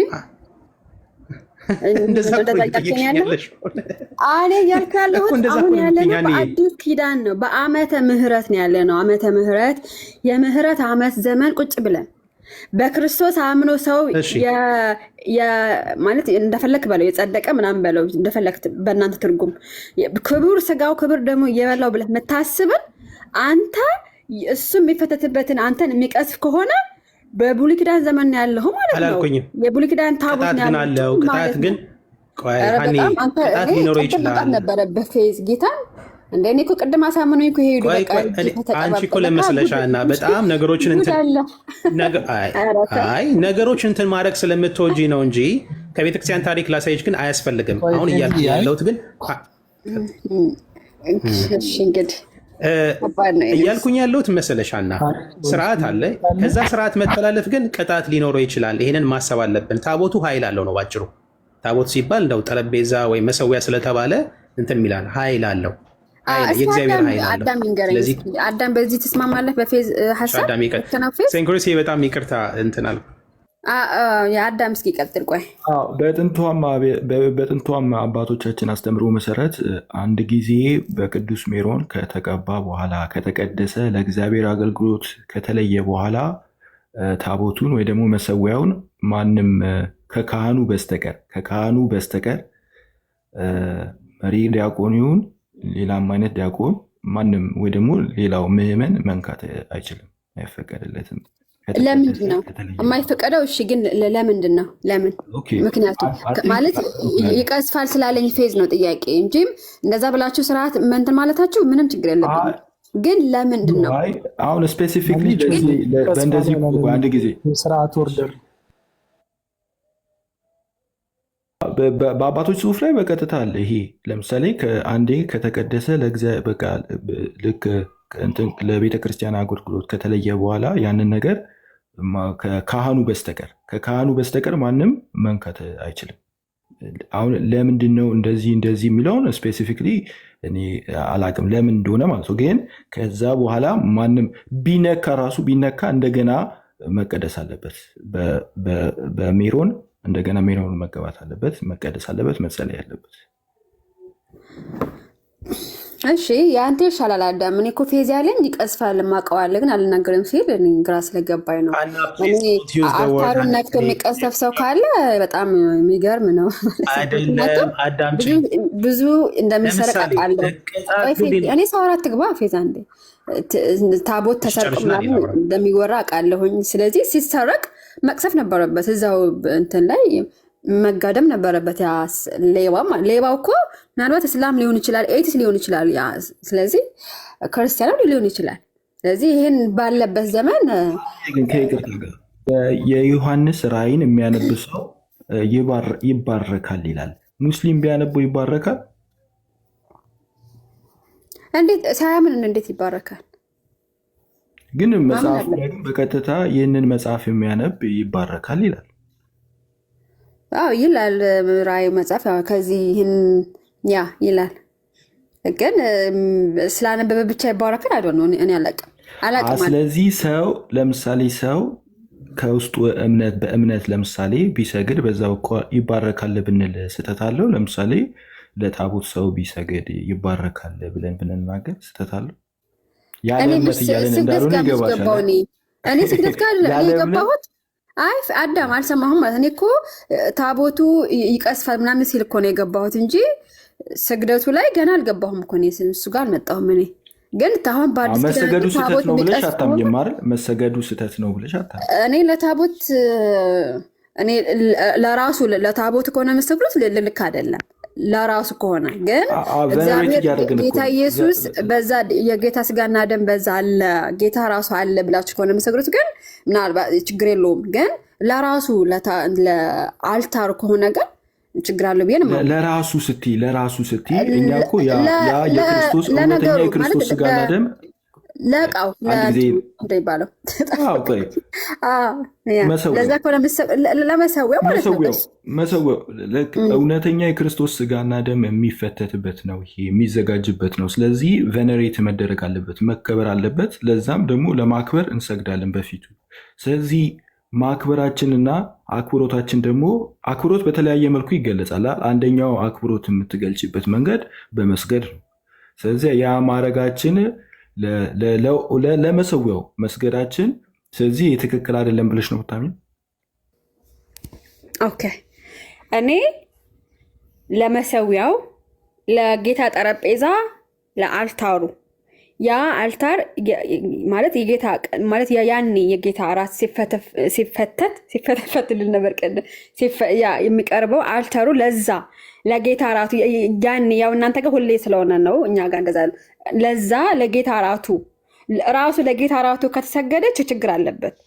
በዛ በጌታ ራቱ ግን ጌታ ይገኛል ብላችሁ ጌታ አለ ብላችሁ ከሆነ የምትሰግዱት ስግደቱ ለጌታ ከሆነ ተቃውሞ የለኝም።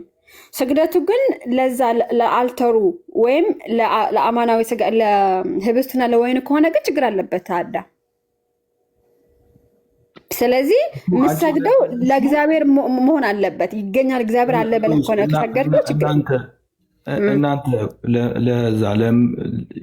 ለክርስቶስ ስጋና ደም ትሰግዳላችሁ አትሰግዱም? እናንተ መጀመሪያ እኮ የሚሰግዱ አሉ፣ ግን እነሱ ሲሰግዱ ለህብስቱና ለወይኑ ሳይሆን ጌታ አለ እዛ ላይ ይገኛል ብለን ስለሆነ የምናምነው እኛ ጌታ ስላለ ለጌታ ነው የሚሰገደው እንጂ ለህብስቱና ለወይኑ ወይም ለአልተሩ አይደለም። ግን ትሰግዳላችሁ አትሰግዱም? ይሰገዳል። ስትሰግዱ ፊት ለፊት የምትሰግዱት ለዛው ለክርስቶስ ስጋና ደም ብላችሁ ለምትሉት ነው አይደለም? ምንድን ነው ይሄ የሚገኘው? ጌታ ይገኛል ብለን ስለሆነ የምናምነው ጌታ ስላለ እኛ የምንሰግደው ለጌታ ነው። ጌታ በሁሉ አቅጣጫ አለ አይደል? በሁሉ አቅጣጫ እግዚአብሔር ለምሳሌ ጌታ በሁሉም ስፍራ ሙሉ እኮ ወደ ሌላ አቅጣጫ ለምን አትሰግዱም? እኛ በጌታ እራት ቀን ደግሞ ጌታ አለ ብለን ነው የምናምነው። በዛው ጌታ እኮ በሁሉ አቅጣጫ አለ ያለው። ለምን ወደዛ ቀጥታ ወደ ህብስቱ ለምን ትሰግዳላችሁ?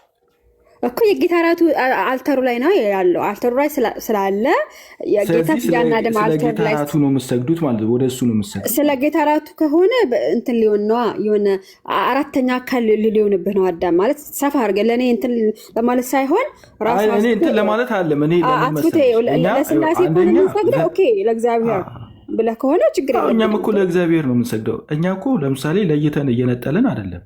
ግን ለምሳሌ በቤተ ክርስቲያን ውስጥ የሚገኙ ብዙ ለምሳሌ እንትኖች አሉ፣ ለአገልግሎት ለእግዚአብሔር አገልግሎት የተለዩ እቃዎች አሉ። ለነዛ ሁሉ ለምሳሌ ቬነሬት እናደርጋለን። በቤተ ክርስቲያናችን ስዕላት ሊሆኑ ይችላሉ፣ ቅድሳት ስዕላት ሊሆኑ ይችላሉ፣ ወይ ደግሞ ልክ አሁን እንደዚህ መሰዊያው ማለት ነው። እነሱን በሙሉ ቬነሬት እናደርጋለን፣ አክብሮት እንሰጣለን። አክብሮታችን ደግሞ በስግደት በተለይ በመሳመም ሊሆን ይችላል። ግን መሰዊያውን የሚስም ሰው የለም፣ ምክንያቱም መሰዊያ ስለማይነካ ማንም አይስም። ሌላ ነገሮች ለምሳሌ ስዕላት ሊሆኑ ይችላሉ፣ ስዕላት ሊሰገድ ይችላል፣ ሊሳሙ ይችላሉ፣ ሊዳሰሱ ይችላሉ። አክብሮታችን የምናሳይበት መንገድ እሱ ስለሆነ ማለት ነው። ለምሳሌ ለጌታ ምንድን ነው የምታደርጉት ከተባለ እንደውም እኛ ጋር እናንተ ለጌታ ስጋና ደም ነው የምትሰግዱት ወይስ ለእግዚአብሔር ነው የምትሰግዱት? እኛ ጋር ለምሳሌ እኛ ጋር በቀጥታ ለምሳሌ እንደዚህ እየተዘዋወረ ለምሳሌ ጌታ እራት እየተዘዋወረ ልክ እንደሌላ ለምሳሌ በዌስት እንደሚደረገው እየተዘዋወረ የሚደረግ ነገር ስላልሆነ እንትን ማለት የሚሰገደው በአጠቃላይ ለእግዚአብሔር ነው። አምልኮ ስግደት የሚሰጠው ለእግዚአብሔር ነው በቀጥታ። ግን እንደሌላው ቦታ ስለማይዘዋወር እንደዛ አይነት በፊት ለፊት የሚሰገድ ነገር እናንተ ሽተው ካህናቶቹ የሚሰግዱት ለጌታ እራቱ ነው ወይስ በጌታ እራት ለሚገኘው አምላክ ነው የሚሰግዱት? እንደዛ ነገር እኛ ጋር ለምሳሌ የለም። እኔ እንደዛ ሲደረግ አይቼ አላውቅም። ማለት በእንደዛ በአጠቃላይ የሚሰገደው ለእግዚአብሔር እንደሆነ ነው የማየው። ግን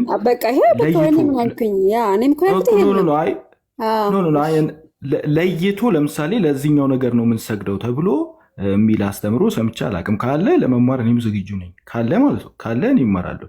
ግን ለይቶ ማለት አልገባኝም። ለይቶ ለምሳሌ ለእንትኑ ይሰገዳል እንደዚህ አሁን ተብሎ በጽሁፍ ደረጃ ለቅዱስ ቁርባኑ እንደዚህ የሚል የተጻፈ ነገር አይቻላቅም። ለቅዱስ እኔም ያለ አይመስለኝም። ከእግዚአብሔር ተለይቶ ማለት ከሆነ አዳም ምን መስለህ ቅዱስ ቁርባን የምትሰግዱ ከሆነ ከዛ ለጌታ እንትን ይሆናል የሆነ 4% ወይም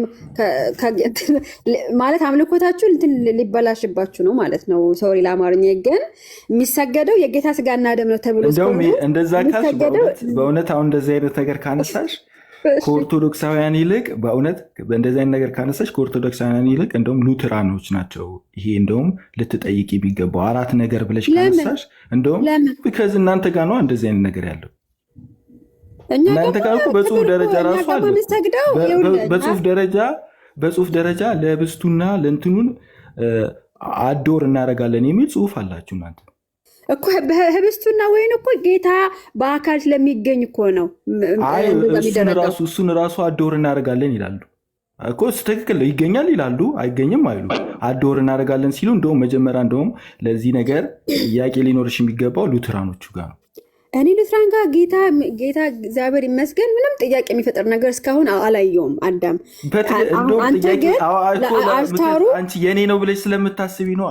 የኔ ነው ብለሽ ስለምታስቢ ግን ሌላው ለምሳሌ የኛ ሁለታችንም አንድ ጊዜ ለምሳሌ እኔም ለምሳሌ የኔን እኔ እንደዚህ ነው ምለው አንቺም ደግሞ እንደዚህ ነው ምለው ብለሽ ሌላ ገለልተኛ አካል መጥቶ ቢያይ እንደውም ጥያቄ የሚኖረው አንቺ ላይ ነው እንጂ የሚኖረው እኔ ላይ አይኖርም ጥያቄው።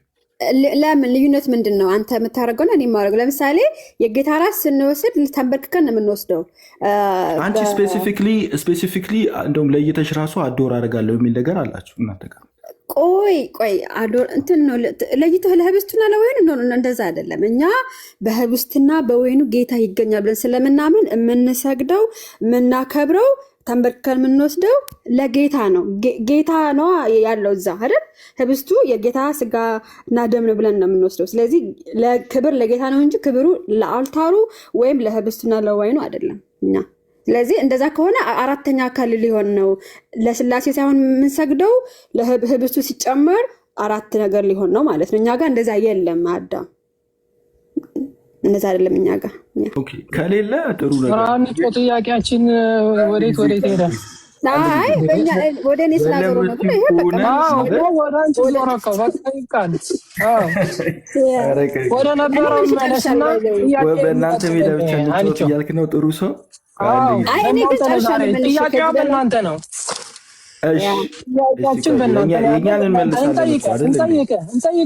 እንጠይቀናለን። ወንድም የተረጋጋ አንድ ጊዜ እኮ ሀሳቤን ልጨርስ፣ ሀሳቤን ላስቀምጥና ከዛ አንተ ትሄዳለህ እኮ አይደል? እኔ ስናገር ማን ላይ ገባብኝ? ለዛ ነው እኔ ያልኩት። እሱን አንድ ይሰማል አዳም? አዎ ይሰማል። እሺ ፌዝ እና አዳም አንድ ይቅርታ በጣም ትቀጥላለች። እናንተ ሌላ ሰው የለም ከእናንተ ጋር የምናወራው። ኤቢ እና ፓስተር አሁን ስለመጡ ቅድም ፌዝ ምን አለ መሰላችሁ? ይኸው ኮመንት ላይ መጻፍ ትችላላችሁ። ይሄ ጥሩ ሰው ምስክር ነው። አዳምም ለእውነት ስለሚመሰክር ማለት ነው። እኛ ለታቦቱ የምንሰግደው ታቦቱ ክብር ስላለው ነው። እንዲህ ከብሉይ ኪዳን ጋር እያይዞ እንደውም ታቦቱ የሚነካ ሰው እኔ አሁን አልናገርም እንጂ ይቀሰፋል የሚል ነገር ሲያወራ እንዴት ነው በአሁን ዘመን ታቦት የሚቀስፍ ብዬ ጠይቄ ነው። እሺ ፓስተር እና ላስተካክልለት ያለው አንዴ እኔ ላስተካክልለት። ቆይ አንቺ እኔ ነኝ የማወራው። አንቺ ፕሊዝ እኔ ነኝ ያልኩት። አንዴ ስማ አንቺ እኔ ያልኩትን አታውራም። እኔ ያልኩት እኔ ነኝ ራሴ ድገማ።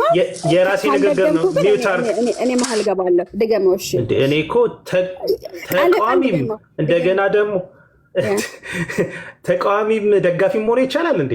እኔ ያልኩትን እንዲህ ያለው ሁለት ላይ ነው እንዴ? አንዳንዴ ስርዓት እንያዝ እንጂ። እሺ እያልኩኝ ያለሁት ይኸውልሽ፣ እኛ ስርዓተ ቤተክርስቲያን አለ፣ ቀኖና አለ። ምንድን ነው? ልክ በብሉይ ኪዳን ታቦቱን መንካት የሚችሉት ሌዋውያን ካህናት ነበሩ። ያን ነክቶ የተቀጣለ። አዎ በአዲስ ኪዳንም ቢሆን ስርዓት አለ። ምንድነው ስርዓት? ለምሳሌ አሁን በእኛ ስርዓት ምንድነው? ካህናት ቀሳውስት ብቻ ነው መንካት የሚችሉት ጽላቱን ወይም ታቦቱን። ኦኬ ይሄንን የነካ ቅጣት ሊኖረው ይችላል። እግዚአብሔር ሊቀጣ ይችላል። በአዲስ ኪዳን ቅጣት የለም ነው የምትሉ? ለምሳሌ አንደኛ ቆሮንቶስ ምዕራፍ 11 ያልከውን ድገመው። ያልከውን ድገመው። እኔ አልናገርም እንጂ የተቀጣ ሰው አለ አላልክም? የተቀሰፈ ሰው አለ አላልክም? ቀስፍ ማለት ቅጣት ማለት እኮ ነው። ከዛ በአዳም ጊዜ የሚቀስፍ ከሆነ ምን ማለት ነው? መቀሰፍ ማለት ያልከውን ድገመው። አዳምጪ ሀና፣ እኔ ከሆኑ ያልከውን መድገም ሳይሆን ሀሳብን ድገመው ነው የሚባለው። ኤቢ እንዲሰሙ ድገምላቸው ለነሱ እና ቀጥል። አዳምጪ፣ እደግመዋለሁ። አሁን ለምሳሌ እንደ ኢትዮጵያ ኦርቶዶክስ ተዋሕዶ ቤተክርስቲያን ነው የማወራው። አንድ ሰው ከካህናት ውጭ ጽላት ነው የታቦትን መንካት አይችልም። ይህን ቢነካ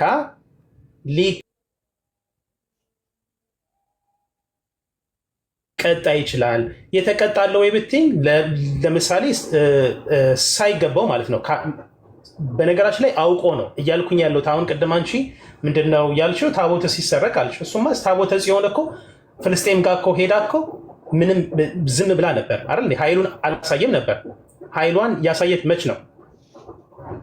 ኃይሏን ያሳየችው ልክ ምንድን ነው ዳጎን ወደ ተባለ አይደለ ወደዛ ጣዖት ሄደች። በዛ ሲያስቀምጧት ያ ዳጎን ተሰባበር ኃይል አለው ነው ባጭሩ። ሀሳቤን ብቻ ተረጂ። ታቦት በአዲስ ኪዳን አሁን እኛ ለአገልግሎት በአገልግሎት ላይ ያለው ታቦት ኃይል አለው። ከህጉ የሚተላለፍ ግን ኦኬ ተቀሰፈ የሚለውን አንቺ በተረዳሽው በእንደዛ እንትን አይደለም፣ በእንደዛ አውድ አይደለም። ግን እግዚአብሔር ሊቀጣ ይችላል ነው የምልሽ። ሊቀጣ ቅጣት ሊኖረው ይችላል ስለተላለፈ ማለት ነው። እንደዛ ተረጁ እንጂ ቅስፈት ሲባል ታቦቱን የነካ የተቀሰፈ ኤኒዌይስ በቃ እንደዛ ስላልክ ነው የገባሁት። በአዲስ ኪዳን የሚቀስፍ ታቦት ካለ ስለዚህ እውነት ነው እግዚአብሔር ለምሳሌ ታምር ሊያሳይ ይችላል። አዳምጪ ለምሳሌ አዳምጪኝ ሀና ነው ይሄ መታወቅ ስላለበት ነው። ለምሳሌ ይቀስፋል እኮ ሲባል እውነት ለመናገር ልክ በብሉይ ኪዳን ላይ ያ ታቦቱን ነክቶ እንደሞተ እንደዛ አታስቢ። ግን ምንድን ነው እግዚአብሔር ታምር ሊያሳይ ይችላል። ለምሳሌ ምን አይነት ታምር? አንድ ሰው በድፍረት እያወቀ ያንን ታቦት ወይም ጽላት መንካት የሚችል ካህን መሆኑን እያወቀ ግን በድፍረት ልክ በብሉይ ኪዳን ላይ እንዳለው በድፍረት እኔ መንካት ትችላለሁ ብሎ ቢነካ እግዚአብሔር በታምር ያን ሰው ሊያስተምር ቀጥቶት ራሱ ሊፈውሰውም ይችላል።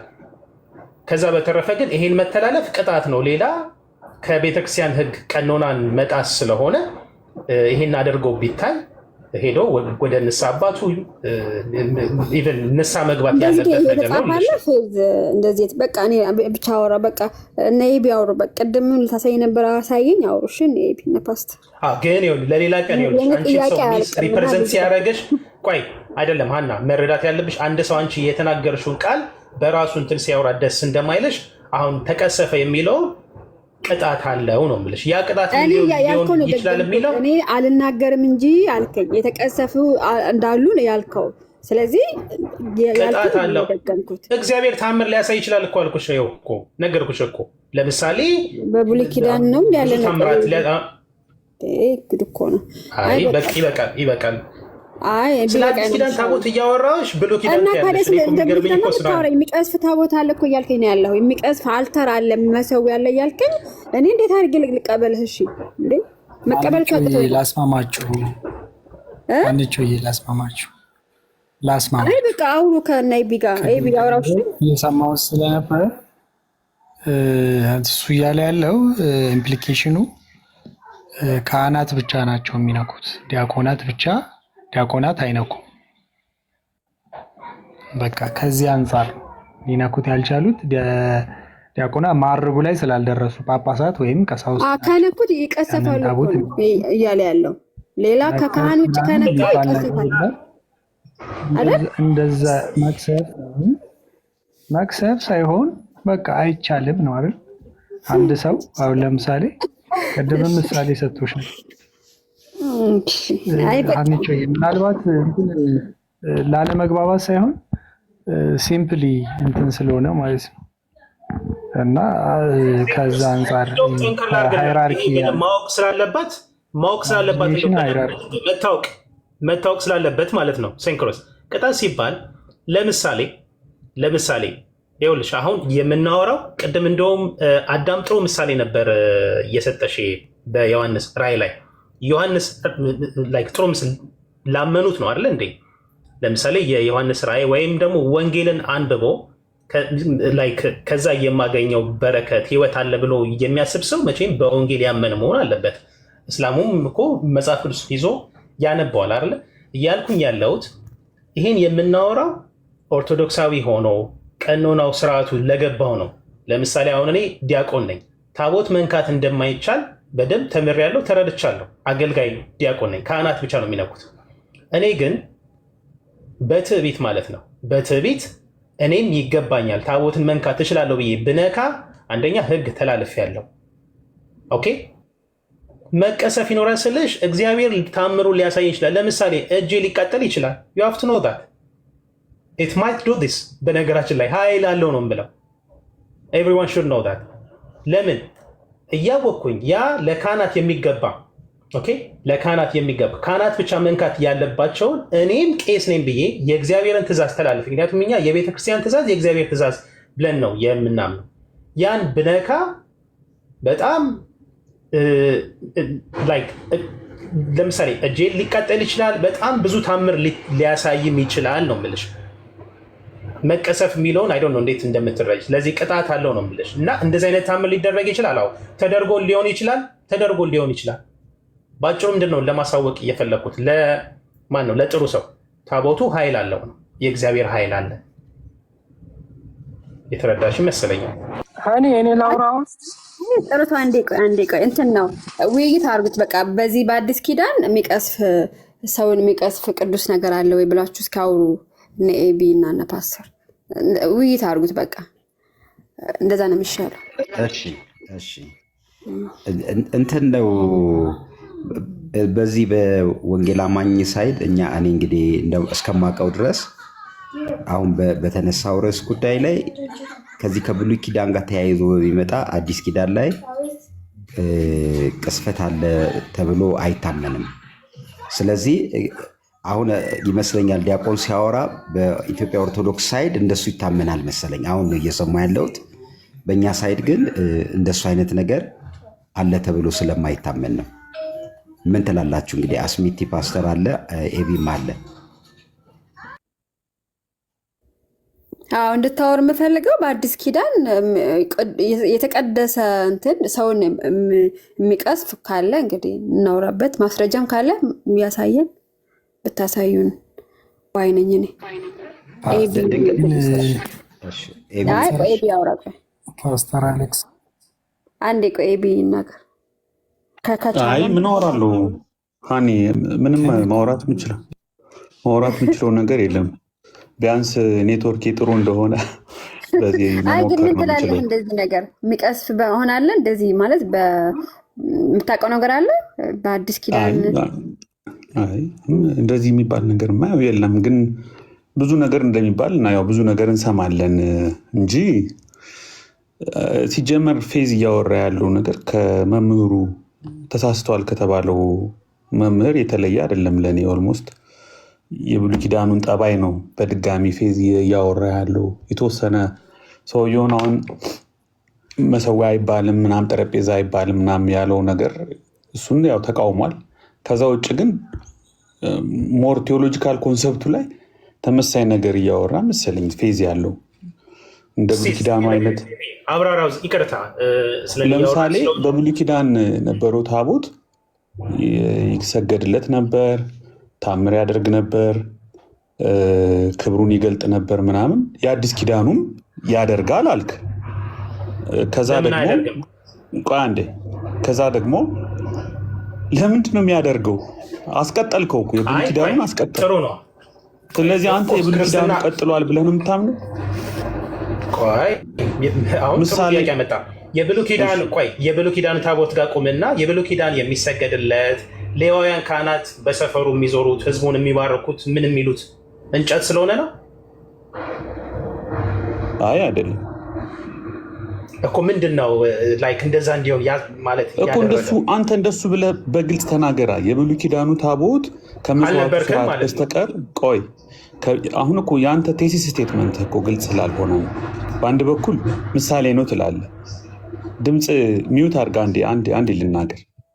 ለምሳሌ ፌዝ በደንብ እያዳመጥከኝ ከሆነ ለምሳሌ የኖህ መርከብ የማርያም ምሳሌ ነው ምሳሌ ናት ካልክ አሁን የኖህ መርከብ መኖር የለበትም። ድሮ ነበረ የድሮ የኖህ መርከብ አሁን የማርያም ምሳሌ ነው ካልክ በቃ ማርያም ስለመጣች ማርያም ስላለች የኖህ መርከብ በድጋሚ መኖር የለበትም ምሳሌ ነው ካልክ የብሉይ ኪዳኑ ታቦት የኢየሱስ ምሳሌ ነው አልክ። አሁን ኢየሱስም አለ የብሉይ ኪዳኑም ታቦት አለ፣ ሁለቱም አሉ። ታዲያ ምኑ ላይ ነው ምሳሌ የሆነው? ኦልሞስት የብሉይ ኪዳኑን የታቦት ስርዓት እኮ በድጋሚ ፈንክሽን እያደረገ ነው እያልክ ነው። በሱ ላይ ተናገር። ሶሪ እኔ ብቻዬን እያወራሁ ስለሆነ ኦኬ።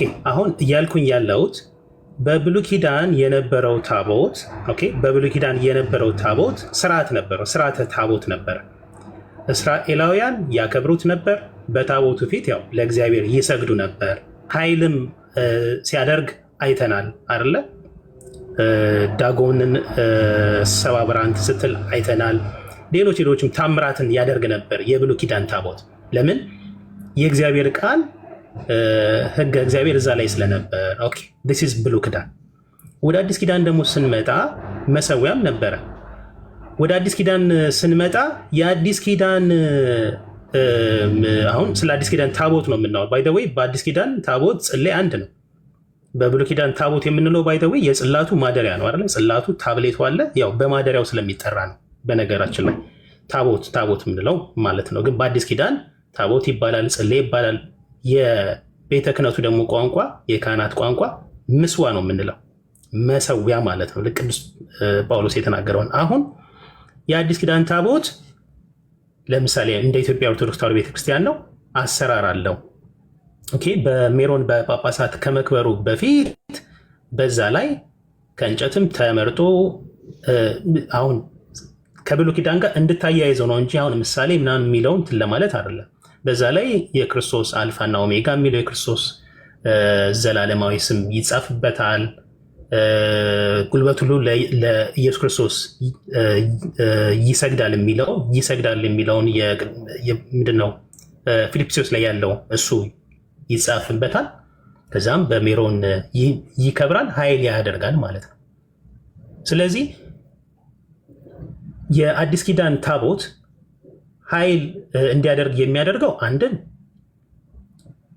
በቅዱስ ሜሮን በጳጳሳት መክበሩ፣ የአልፋ ወኦ የሚል የጌታችን የኢየሱስ ክርስቶስ ዘላለማዊ ስም መጻፉ፣ ከምንም በላይ ከሁሉ በላይ ግን አገልግሎቱ ወደ አዲስ ኪዳን ስንመጣ አገልግሎቱ የጌታችንና የመድኃኒታችን የኢየሱስ ክርስቶስ ቅዱስ ሥጋ ክቡር ደም የሚፈተትበት በመሆኑ በእነዚህ ምክንያት የአዲስ ኪዳን ታቦት ኃይል ያደርጋል።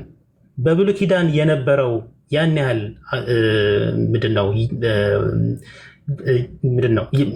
ያን ያህል ክብር የሚደረግለት ከሆነ በአዲስ ኪዳንማስ አማናዊ የሆነውን የክርስቶስ ቅዱስ ሥጋ ክቡር ደም የሚፈተትበትን ታቦት እንዴት ባለ ክብር ማክበር አለብን ነው። የብሉይ ኪዳን ታቦት ያን ያህል ኃይል የሚያደርግ ከሆነ ካላቋረጥኩ ሀሳብን ሰብሰብ አድርገህ የምትል አልመሰለኝም። ያ ደግሞ አሰልች ነው የሚሆን ታውቀዋለህ። አንድ ጥያቄ ልጠይቅህ አሁን ከተናገርከው ላይ ማለት ነው። በአዲስ ኪዳን አማናዊው ታቦት ኢየሱስ ነው ወይስ ታቦታችሁ ነው?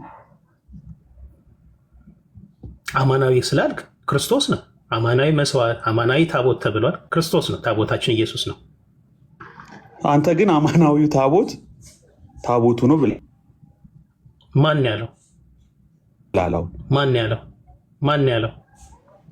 አማናዊው ከመጣ አማናዊ ያልሆኑ ቆይ ኤቢ አማናዊ ታቦት የምትናገረውን ነገር አየህ በደንብ አጽንኦት እዚህ ጋር ንገረኝ። አይደለም አማናዊ ታቦት ነው ብያለሁ። እሺ ቀጥል። እኔ አላቋርጥህም ሀኒ። እንደዚህ አይነት ውይይት ያው እንደሚያሰልች ታውቂያለሽ። አሰራሩን አልጠየቅኩህም። ማአት ነገር ነው የምታወራው። ከዛ ያወራኸውን ደግሜ ስነግርህ ደግሞ አታስታውሰውም። አማናዊ ታቦት የአዲስ ኪዳን ታቦት ነው ብያለሁ። ኤቢ አዎ፣ አሁን ታቦት እኮ አማናዊው ታቦት ኢየሱስ ክርስቶስ ስለመጣ ይሄው አሁን ታቦቱን እንጠቀመዋለን። የበለጠ ክብር ይገባዋል አይደለም እያልኩኝ ያለሁት አማናዊ ታቦት የአዲስ ኪዳን ታቦት እኛ አሁን በአገልግሎት ላይ ያለው ታቦት አማናዊ ነው ብያለሁ። እኔ ድጋሚ ልጠይቅህ ሚዩት አድርግና አዳምጠኝ። ድጋሚ ልጠይቅህ። አሁን የእናንተ በኦርቶዶክስ ቤተክርስቲያን ውስጥ በአዲስ ኪዳን የምትጠቀሙበት ከይቅርታ ጋር እንድንግባባ የብሉይ ኪዳኑን ታቦት በሚለው ቃል እንሂድ፣ የአዲስ ኪዳኑን መሰዊያ በሚለው ቃል እንሂድ። አይ እሱማ ይለያያል። እሱማ እኮ ይለያያል። እሱ እኮ ያለነው እኮ እሱ በእሱማ እንግባባለን። አሁን እኮ ፌዝ ጋር እየተከራከርን ያለ ነው። የቃላቱ ነገር ከሆነ ብዬ የቃላቱ ነገር ከሆነ እናንተ ታቦት ትሉት አላችኋ አይደለም? ያው መሰዊያ ማለታችን። እሺ ቆይ አንዴ ችግር በሱ እኔ መሰዊያ አይደለም ዲስከሽናችን መሰዊያ ላይ ስለዚህ አንተ ጋር ምንም ክርክር የለብኝም። እኔ በሰዊያ ላይ አላወራም። ፌዝ ግን የብሉይ ኪዳን ታቦት ቆይ አንዴ አዳም የብሉይ ኪዳን ታቦት ከፍ ባለ በላቀ ክብር በአዲስ ኪዳን ቀጥሏል እያለ ነው። እንዲያውም ከዛኛው በበለጠ የአዲስ ኪዳኑ ታቦት ለምን? አማናዊ ስለሆነ። እኔ ደግሞ አማናዊው ታቦት ኢየሱስ ክርስቶስ ከመጣ አማናዊ ያልሆኑ ታቦት አሁን የለም ማለት ነው። የብሉይ ኪዳን ታቦት አለ ወይስ የለም? ፌዝ እሱን ነው የምጠይቀው። እሺ በመጀመሪያ ይኸውልህ አንተ አሁን ሚስ ሪፕሬዘንት አድርገሃል። ገብቶሃል አይደለ? ምንድን ነው ጥያቄን መጀመሪያ መልስልኝ። አሁን ከአንተ ጋር ትርጉም የሌለው ማለት አያስፈልግም። ያላልኩትን አትበል ነው ኤቢ። ተረጋግተን ቆይ ችግር የለም። አሁን እያጠራን ነው። የብሉይ ኪዳን ታቦት የብሉይ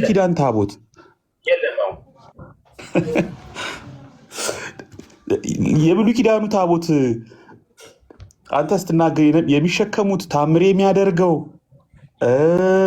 ኃይልን የሚያደርገው ታቦት አሁን የለም። የብሉይ ኪዳን ታቦት የለንም። አሁን እኛ አዲስ ኪዳን ላይ ነን። እና የትኛው ታቦት ነው ታዲያ ከብሉይ ኪዳኑ ታቦት ውጭ ታምር የሚያደርገው እንደውም ኃይልን የሚያደርገው? ከፍ ቢያል ምን ብዬ ነው እየነገርኩ። እንደውም እኛ ካህናት ስንነጋገር እንደውም ታቦቱን ታቦት አንለውም ማለት ስንጠራ ነው ምስዋ ነው የምንለው። ይሄ የካህናት ያው ሴንኮሪስ አይ ቲንክ ሂዝ ዲያቆን ያውቋል።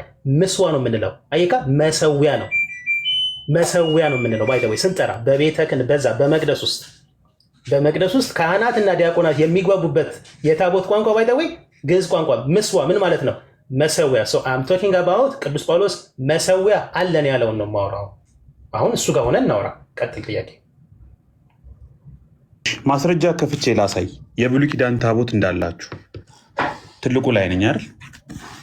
አሁን ታግሳ አዳምጥ። እንግዲህ የብሉይ ኪዳን ታቦት የለንም ብለሃል።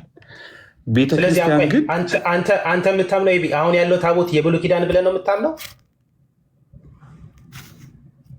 እንደዛ ነው። ስለኔ አይደለም። የእናንተ ቤተክርስቲያን አንተ የምታስተምረው ሳይሆን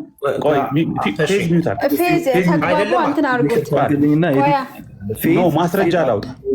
ማስረጃ ያሳየን። ማስረጃ ያሳይ። አዳምጥና ከዛው የፈለገው አለ የሚል ከሆነ ያሳይ። በቃ ጊዜ ስጠው። እሺ ቴንክ ዩ አዳም። ያ እንደዛ አድርጉት። እሺ ታንክ ዩ። ይታያችኋል ነው? ካሜራውን ትንሽ ላጽደው። ይታያል? ሀኒ ይታያል። እኔ መቼ ስክሪን ላይ አላነብም፣ ግን ይታያል። እሺ ላንብብላችሁ፣ በደንብ አዳምጡ። ታቦት በእግዚአብሔር ይሄ የኦርቶዶክስ ቤተክርስቲያን የውጭ ጉዳይ የህዝብ ግንኙነት ስርዓት አምልኮ ምናምን የሚለው መጽሐፍ ነው። ፔጁን ገጹን ማየት ከፈለጋችሁ ወደ ፈርስት ፔጅ እጃ አሳያችኋለሁ፣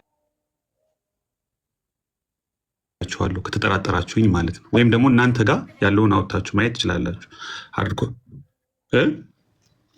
ሰንኪሮስ እንዴት ነው ከቨር ፔጁ ይታይ? እሺ አይ ብዙ አትጠራጠሩኝም፣ ችግር የለም። ታቦት ይላል እግዚአብሔር በደብረ ሲና 10ቱ ቃላትን በላዩ ጽፎ ለሙሴ ለሰጠው ጽላት ማደሪያ ማኖሪያ ነው። በቤተ ክርስቲያናችን ግን ጽላቱ ታቦት እየተባለ ይጠራል። ይህም አዳሪውን በማደሪያው ለመጥራት ነው። አዳሪውን በማደሪያው ታቦቱ የጽላቱ ማደሪያ ማኖሪያ ብቻ ሳይሆን የእግዚአብሔር መገለጫ ነው። በታቦቱ ፊት የሚጸለየው የሚሰገደው 10ቱ ቃላት ስለተጻፉበት ብቻ አይደለም። እስራኤል ኃጢአት ሰርተው ሲበድሉ ሲያሳዝኑትና ሲያስቀይሙት ተመልሰው ንስሐ ገብተው ሲያለቅሱና ሲለምኑት እግዚአብሔር እየራራ በቃል ኪዳኑ ታቦት እየተገለጠ ይመራቸውና ያነጋግራቸው ስለነበር ታቦት የምህረትና የደህንነት መግለጫም በመሆኑ ነው። ልብ በሉ እንግዲህ ይኸው ዘጸአት ተጠቀሰ። ማስረጃ ብሉይ ኪዳን ነው። ይቀጥላል። የታቦት አገልግሎት ከዚህ በኋላ በደንብ አዳምጡኝ። የታቦት አገልግሎት በብሉይ ኪዳን ተጀምሮ የቀረ አይደለም። ጽላተ ሙሴ ወደ ኢትዮጵያ ስለመጣች ሀገራችን ኢትዮጵያ ከክርስትና በፊት ብሉይ ኪዳንን ተቀብላ አምልኮተ እግዚአብሔርን አጽንታ ቆይታለች። የኢትዮጵያ ኦርቶዶክስ ተዋሕዶ ቤተክርስቲያን ብሉይ ኪዳንን ስርዓቱን ተቀብላ በመጠበቅ ብቻ ያቆየችው አይደለም።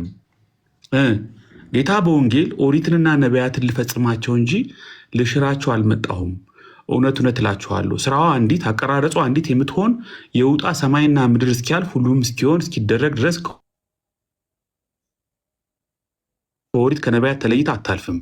ከእነዚህ ትእዛዛት አንዲቱን አሳንሶ የሻረ ለሰው እንዲህ ታንሳለች ብሎ የሚያስተምር በመንግስት ሰማያት ታናሽ ይሆናል፣ እንዲህ የሚሰራ የሚያስተምር ግን እርሱ በመንግስት ሰማያት ታላቅ ይሆናል ብሎ ባስተማረው መሰረት ቤተ ክርስቲያን ከብሉይ ኪዳን ወስዳ ከምትገለገልባቸው አንዱ ስመ እግዚአብሔር የተጻፈበት ጽላተ ኪዳን ታቦት ነው። ከብሉይ ኪዳን ወስዳ። እሺ፣ ታቦት በሰውና በእግዚአብሔር መካከል ጸንቶ ለሚኖረው ቃል ኪዳን ሕያው ቃሉ የተጻፈበት የኪዳን ምስክር ነው። ልክ እንደ ብሉይ ኪዳኑ እግዚአብሔር ከእስራኤል ጋር ኪዳን እንደገባበት ጥንታዊት የኢትዮጵያ ኦርቶዶክስ ተዋሕዶ ቤተክርስቲያን ስርዓተ ኦሪትን ከስርዓተ ወንጌል አጣምራ የያዘች ስለሆነ ሁለቱንም ማለት ነው። በክርስትና ጊዜ ከብሉይ ኪዳን ያገኘቻቸውን በክርስትና መንፈስ እየተረጎመች ትገለገልባቸዋለች። እስራኤል ታቦተ ኪዳኑን እየያዙ በተጓዙባቸው መንገዶችና በሰፈሩባቸው መንደሮች ሁሉ ብዙ የተአምራት ስራ ተሰርቶላቸዋል። ጽላተ ሕጉን ተመልከቱ። እንግዲህ ጽላተ ሕጉን ይዘው በዘመቱባቸው የጦር መስኮች ሁሉ ድል አድርገውበታል። ኃጢአት በሰሩ ጊዜ ረድኤተ እግዚአብሔር እየተነሳቸው ድል ይሆኑ ነበር። በሀገራችን ታቦት ኃይለ መዊዕና ኃይለ ረድኤት ያለው በመሆኑ ቤተ ክርስቲያናችን የውጭ ጠላት በተነሳ ጊዜ ሁሉ ታቦቷን እየያዘች በግንባር ቀደምነት በመሰለፍ ድል ስታደርግበትና ሀገሯን ስትጠብቅ ኖራለች። በታቦተ ሕጉ አምነው የተቀበሉት ያከበሩት ሁሉ የተአምራቱ በረከት ሲደርሳቸው፣ የተዳፈሩትና ሳይገባቸው የነኩት ደግሞ ተቀስፈውበታል፣ ጠፍተውበታል። ከዛስ አንደኛ ሳሙኤል ምናምን ቢያንስ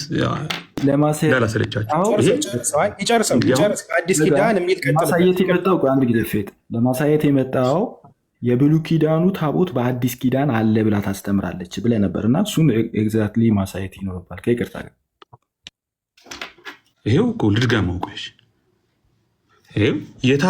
የታቦት አገልግሎት በብሉይ ኪዳን ተጀምሮ የቀረ አይደለም ይላል። ምን ማለት ነው?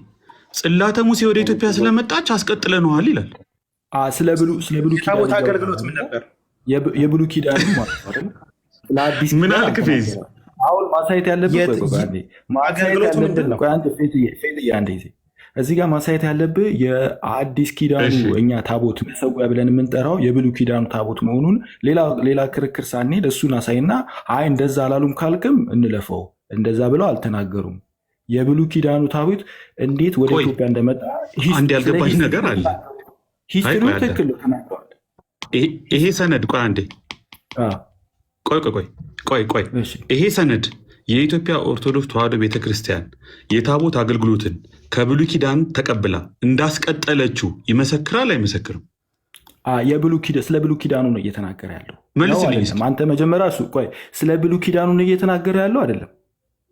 ኖ ቆይ አዳም የጠየቅኩህን ጥያቄ ወይ እመልስልሃለሁ። ስለ ብሉይ ኪዳን እየተናገረ ነው አይደለም? እንደዚህ አይነት ውይይት አልሄድም። ቆይ ልንገርህ። ቆይ አንዴ አይ ነው የተባለውን እኮ ነው አንተ እየሸሻ ያለው እኮ። መጀመሪያ ምን አልክ መሰለህ? የጠየቅኩህን ጥያቄ አንተ አሁን ታቦት በአዲስ ኪዳን ተጠቀም። ምን የተጻፈውን ያንተን ዶክመንት እኮ ነው ያነበብኩልህ እኮ። የእኛን ነው ያነበብኩህ። ስለ ብሉይ ኪዳኑን ያወሩት አይደለም? ያነበብከውን እኮ ነው ያነበብከው። ስለ ብሉይ ኪዳኑ ነው ያወሩት። ለምን አንተ አትመልስልኝም ታዲያ? የብሉይ ኪዳኑ ኪዳን ቃል በቃል ይላል እኮ የብሉይ ኪዳኑ ታቦት አገልግሎት ተቀብለን አላስቀጠልነውም ነው ያለች ወይስ ተቀብለን አስቀጥለነዋል እኮ? የብሉይ ኪዳኑን ታቦት አይደል? የብሉይ ኪዳኑን ምን አልከኝ እኮ? የብሉይ ኪዳኑ የታቦት አገልግሎት አስቀጥለነዋል አለች እኮ ቤተክርስቲያን እኮ። የብሉይ ኪዳኑን በብሉይ ኪዳን እየተናገረች ነው። ቆይ ሳንኪሮስ እስኪ አዳም ይጨርስ። አዳም ራሱ ያነበበው አሁን አዳም አዳም ካወራ ሌሎቻችሁ አውሩ። ሀና አስሚቲና አሌክስ ፍረዱ። በቃ አንዱን አረፍተ ነገር ብቻ እንድታነብልኝ ነው የምፈልገው። አንዱን አረፍተ ነገር ይሄ ፓራግራፍ። በቃ አዳም አንዴ ሚዩት አድርግና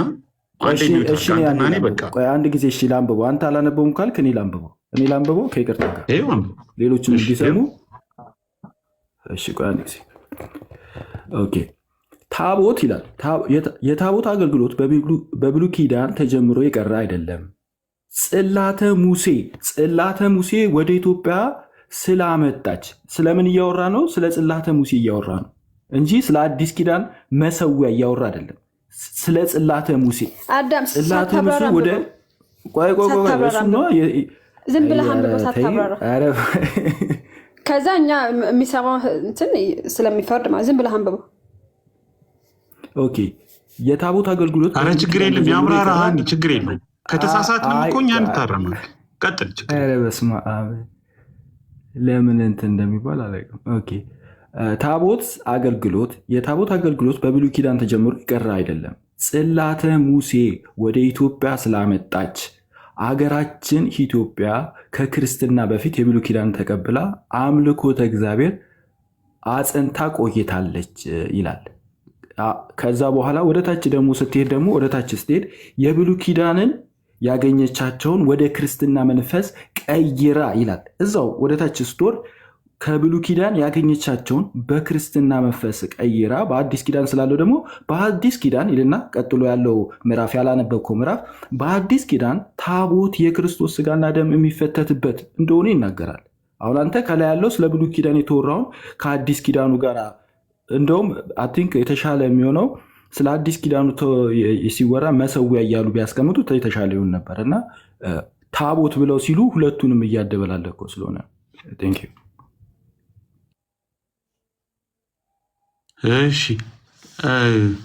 ድጋሚ አስሜ አሌክስ አነቡታላችሁ ነው የመጀመሪያው ላይ አንዴ በቃ ሌሎች አዳም ካወራ ከዛ ማንም ያወራ ወይ ፓስተር ወይም አስሚቲ እንደዛ እያረጋችሁ ግን እኔ ከኤቢ ጋር ብትጨርሱት ነበረ ጥሩ የሚሆን።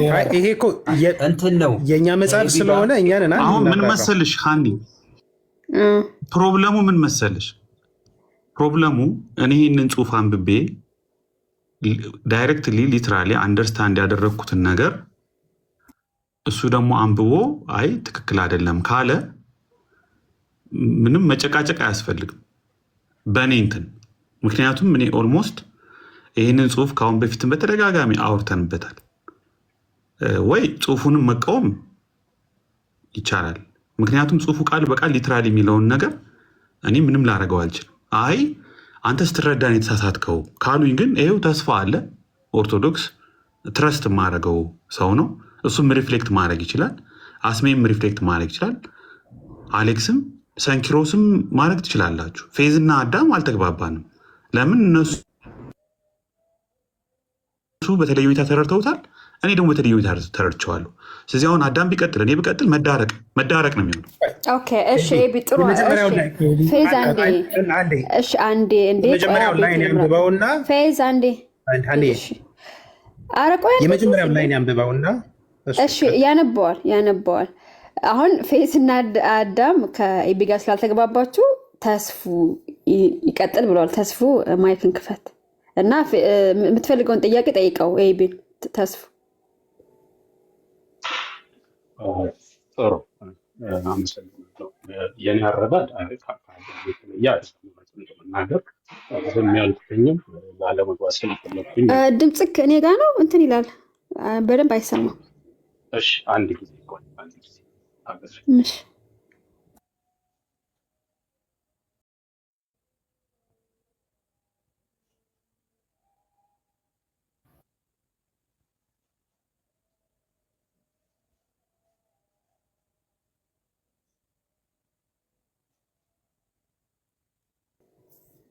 እስከዛ ኤቢ እያወራ አይደለም። እስከዛ ኤቢ ይቀጥል የሚለው ተስፉ አትሰማም። አንድ ቁጥር እኔ ልቀጥል አና ልጻፍለት ተናግሬ ቆይ ልጻፍለት ጻፉለት ለተስፉ በዚህ ላይ ነው ባነበው ሲቀጥል እስከዛው ነው አላስወሩኝም እኮ ትላለህ አና ላውራ አይደል? ቆይ ተስፉ ሊያወራ ፈልጎ ነበር። ተስፉ ይሰማል? የኔ ይሰማል። ምናልባት የኔን እየሰማችሁኝ ካልኩ ኦኬ፣ አሁን ትሰማለህ። ያ አሁን ትሰማለህ። ኦኬ፣ እሺ፣ ጊዜ ይስጥልኝ። ዝም ያልኩትኝ የኔ ሀሳብ ከአዳም የተለየ ሀሳብ አይደለም።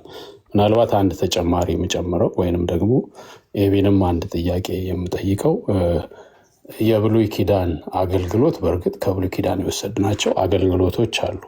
ለምሳሌ ታቦትን ይዞ መዞር፣ ታቦትን ይዞ መውጣት።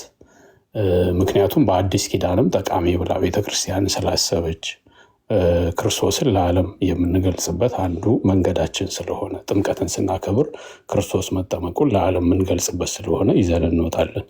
ዓለም ሁሉ ክርስቶስን ይቀበል ያምን ዘንድ ማለት ነው። ነገር ግን ታቦቱን በቀጥታ ይዘን መጥተናል ማለት ራሱ ታቦቱን ፊዚካል ቦዲውን ይዘን መጥተናል የሚለውን ካልክ አሁን የብሉይ ኪዳን ታቦት ምንድን ነው? 4 ቀለበት ያለው 2 እንጨት በመሃል ገብቶ 4 ሰዎች የሚሸከሙት እንደዚህ አይነት ታቦት በቤተክርስቲያን አይተህ ታውቃለህ ወይ? አገልግሎቱን ኦኬ እንዳልኩ ይዞ መውጣት እንደዚህ አይነት ነገሮች ይደረጋሉ። አለበለዛ እንዴት አድርገህ ነው ይህን ልትረዳው የቻልከው? የተጻፈውም እንዳነበብኩት እኔ አገልግሎቱ ዶክመንቱ ላይ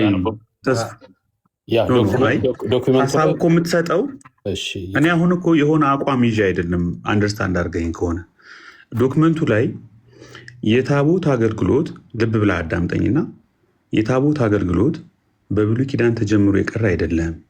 ጽላተ ሙሴ ወደ ኢትዮጵያ ስለመጣች ሀገራችን ኢትዮጵያ ከክርስትና በፊት ብሉይ ኪዳንን ተቀብላ አምልኮተ እግዚአብሔርን አጽንታ ቆይታለች ይላል። የኢትዮጵያ ኦርቶዶክስ ተዋሕዶ ቤተክርስቲያን ከክርስትና በፊት ጽላተ ሙሴ ወደ ኢትዮጵያ በመምጣቷ ምክንያት የብሉይ ኪዳን የታቦት ስርዓት አገልግሎት ስታስፈጽም ነበረ ወይስ አልነበረም ነው ጥያቄው። በብሉይ ኪዳን ማለትህ ነው? በአዲስ ኪዳን? ብሉይ ኪዳን አንድ ባንድ እያወራንበት እንድንሄድ ነው። በብሉይ ኪዳን ያለውን ይሄ በታቦቱ ላይ የሚደረገውን ስርዓት ነው፣ የኃጢአት ማስተሰሪያ ስርዓትን። ኖ ቆይ ዶክመንቱን ነው አንተ ፎርጌት ሌላውን ነገር። ቆይ ካሜራ ላብራድ በድጋሚ እኔ አሁን ስለ ዶክመንቱ ነው ማወቅ። ይኸው የታቦት አገልግሎት በብሉይ ኪዳን ተጀምሮ የቀረ አይደለም። በብሉይ ኪዳን ተጀምሮ የቀረ አይደለም። ጽላተ ሙሴ ወደ ኢትዮጵያ ስለመጣች ሀገራችን ኢትዮጵያ ከክርስትና በፊት ብሉይ ኪዳንን ተቀብላ ከክርስትና በፊት ብሉይ ኪዳንን ተቀብላ አምልኮተ እግዚአብሔርን አጽንታ ቆይታለች ይላል አይደለም? ትክክል። አዎ፣ ምክንያቱም እናምናለን እኛ በብሉይ ኪዳን እያለንም አዲስ ኪዳን ከመምጣቱ በፊት ችግር የለም እግዚአብሔርን እንደተቀበልን እንናገራለን። እሺ፣ አሁን ምን መሰለህ፣ ከዚህ በኋላ ነገሮች ግልጽ የሚሆኑት ይህም ጽላተ ሙሴ እኮ ይላል እግዚአብሔርን ሳይሆን ታቦቱን እኮ ምን ጽላተ ሙሴ አልመጣችም? መጣለች እኮ። አሁን እዚህ ጋር ምንድነው እንትኑ አልገባኝም። ቆይ አይደለም፣ መጀመሪያ ቤሲሱ የእናንተ የታቦት አስተምሮ በዚህ ሰነድ መሰረት ቤዚካሊ ወደ ክርስትና መንፈስ ቢቀየርም በኋላ የሩቱ ትራዲሽኑ ግን ይሄ መምህር ማን ነበሩ የተናገሩትም ይህንን ነው። የብሉይ ኪዳንን ስርዓት የብሉይ ኪዳን የታቦት ስርዓትን ያስቀጠል ነው ብለው የተናገሩ የተቃወማቸዋቸው እሳቸውና ይሄ ዶክመንት አንድ ነው የሚያወራው ከብሉይ ኪዳኑ ከጽላተ ሙሴ ወደ ኢትዮጵያ ከመምጣቷ ጋር ተያይዞ የብሉይ ኪዳንን የታቦት ስርዓት አስቀጥለናል ይላል። የመጀመሪያው ቴሲስ ስቴትመንት ይሄ ነው። ይቅርታ ላቋርጥህ አይደለም፣ ግን የብሉይ ኪዳን የታቦት ስርዓት ስትል ለምሳሌ ስርዓቱን ነው። ለምሳሌ ታቦቱ ይዞ መውጣት፣ በተለያየ ጠላት ሲመጣ እንደዚህ አይነት ዝርዝሩ ስርዓቱን ነው ወይም ስፔሲፊካሊ ታቦቱን ነው እያልከኝ ያለኸው? ያልተጻፈውን አናነብም፣ ችግር የለውም። ያልተጻፈውን ስርዓትና አገልግሎት እኛም ይዘን እንወጣለን ዛሬም ድረስ። ይሄው የታቦት አገልግሎት ይላል። ምንድነው አገልግሎት የሚለውን ከታች ይዘረዝረዋል። ላንብብል። እኔ እናንተ ምንም መገመት አይጠበቅብንም። የኢትዮጵያ ኦርቶዶክስ ተዋሕዶ ቤተክርስቲያን ብሉይ ኪዳንንና ስርዓቱን ተቀብላ ብሉይ ኪዳንንና ስርዓቱን ተቀብላ በመጠበቅ ብቻ ያቆየችው አይደለም። አሁን የብሉይ ኪዳን እንግዲህ ከታቦት ጋር ከጽላተ ሙሴ ጋር ተያይዙ የብሉይ ኪዳን ኪዳኑና ስርዓቱ የኢትዮጵያ ኦርቶዶክስ ተዋሕዶ ቤተክርስቲያን ወይም ኢትዮጵያን ከእስራኤል ውጭ ይመለከታል ብለህ ታምናለህ? እግዚአብሔር ከእስራኤል ጋር ኪዳን ገብቷል? የብሉይ ኪዳን ኪዳኑና ስርዓቱ ስትል አልገባኝም። ማለት ክሊር አድርገው። እሺ ምንድን ነው የተረዳኸው አንተ? ከብሉይ ኪዳን ስርዓቱን እኛ ስርዓቱ ስንል ለምሳሌ ታቦት ይዞ መውጣቱን መዞሩን፣ ምክንያቱም አሁንም እናምናለን ቅድም እንደነገርኩ ክርስቶስን ለዓለም መግለጥ ነው ብለን ስለምናስብ ለምሳሌ በብሉይ ኪዳን እንጂ በብሉይ ኪዳን በአዲስ ኪዳኑን ተወው። በብሉይ ኪዳን ኢትዮጵያ የብሉይ ኪዳንን ስርዓት የብሉይ ኪዳንን ታቦት የብሉይ ኪዳን ደግሞ ራሱን ኪዳኑን መቀበል ትችላለች ብለህ ታምናለህ? እንደዛ ነው ታምነው አንተ? ስለ ብሉይ ኪዳን ነው እየጠየከኝ ያለኸው? የተጻፈው ማለት ከእኛ ሲያወራን ከርዕሱ የወጣን መሰለኝ። ይቅርታ አይደለም። ኖ አሁን መመሰል ወይ ምን ያልገባኝ ኤቢ እዚህ ጋር ማለት እንደገና ቆይ አንዴ አዳም አንዴ ተስፉ ክሊር ላድርግልህ። አንዴ አዳም አንዴ ሚውት አድርግ አንዴ ዜብዬ እዚህ ጋር ክሌም እያደረጉ ያሉት ጽላተ ሙሴ ተስፉ አንዴ ክሊር የኔ ቴሲስ አንዴ ቆይታ አዳም አንዴ አዳም አንዴ አዳም ቆይ ተስፉ ጋር እንጨርስ። ምክንያቱም ኮንፊውዝ የሆነበትን ነገር ክሊር አድርግለት እና ከተሳሳትኩ ደግሞ ያው እሱም እዚህ ክፍል ላይ በብሉይ ኪዳን ተጀምሮ የቀረ አይደለም የተባለው የታቦት አገልግሎት ጽላተ ሙሴ ወደ ኢትዮጵያ በመምጣቷ ምክንያት ኢትዮጵያ ከክርስትና በፊት ብሉይ ኪዳንን ተቀብላ አምልኮተ እግዚአብሔርን ፈጽማለች ይላል። ግልጽ ነው ተስፎይ? ይቅርታ ሚዩት አድርጌ ነበር። አምልኮተ እግዚአብሔርን ስናመልክ ነበር። ይህ እኮ ግልጽ ነው። ምንም እንትን የሚል ነገር አይደለም። ግን ክርስቶስ ከመምጣቱ በፊትም እኛ ክሌም እናደርጋለን እግዚአብሔርን እናመልክ ነበረ። ዋናው እኔ እየመሰለኝ ያለው ግን በሐዲስ ኪዳን ታቦትን ወደ አዲስ ኪዳን አምጥተን እንቀበላለን ያልክ ስለመሰለኝ እሱን መጣለና እሱንማ ቀጥሎ ያለው ላይን ሳነብል አሁን እኮ ይሄን ስለምንዘለው ነው ኮንፊውዝድ ምን ሆነው የእናንተ የታቦት ስርዓት አገልግሎት ትምህርት የመጣው ከብሉይ ኪዳን ነው እንጂ ከአዲስ ኪዳኑ የመሰዊያ ኮንሰፕት አይደለም። የመሰዊያ ኮንሰፕቱ በኋላ የተጨመረ ክርስቲያናይዝ የተደረገ ነው። በክርስትና መንፈስ የሚለው የሚመጣው በኋላ ነው። ከክርስትና በፊት ግን እናንተ ገና ይሄው በጽላተ ሙሴ ምክንያት የብሉይ ኪዳንን አምልኮተ እግዚአብሔር ኪዳን የታቦት ስርዓት ስትጠቀሙ ነበር ነው። ይሄ ግን በዓለም ላይ ከእስራኤል ውጭ ለሙሴ ከተሰጠው ኪዳን ታቦት ጽላት ውጭ አንድ ሌላ የቃል ኪዳን ሀገር አንድ ሌላ ታቦት ያላት ሀገር ኢትዮጵያ መሆን ትችላለች ወይ ነው ጥያቄ።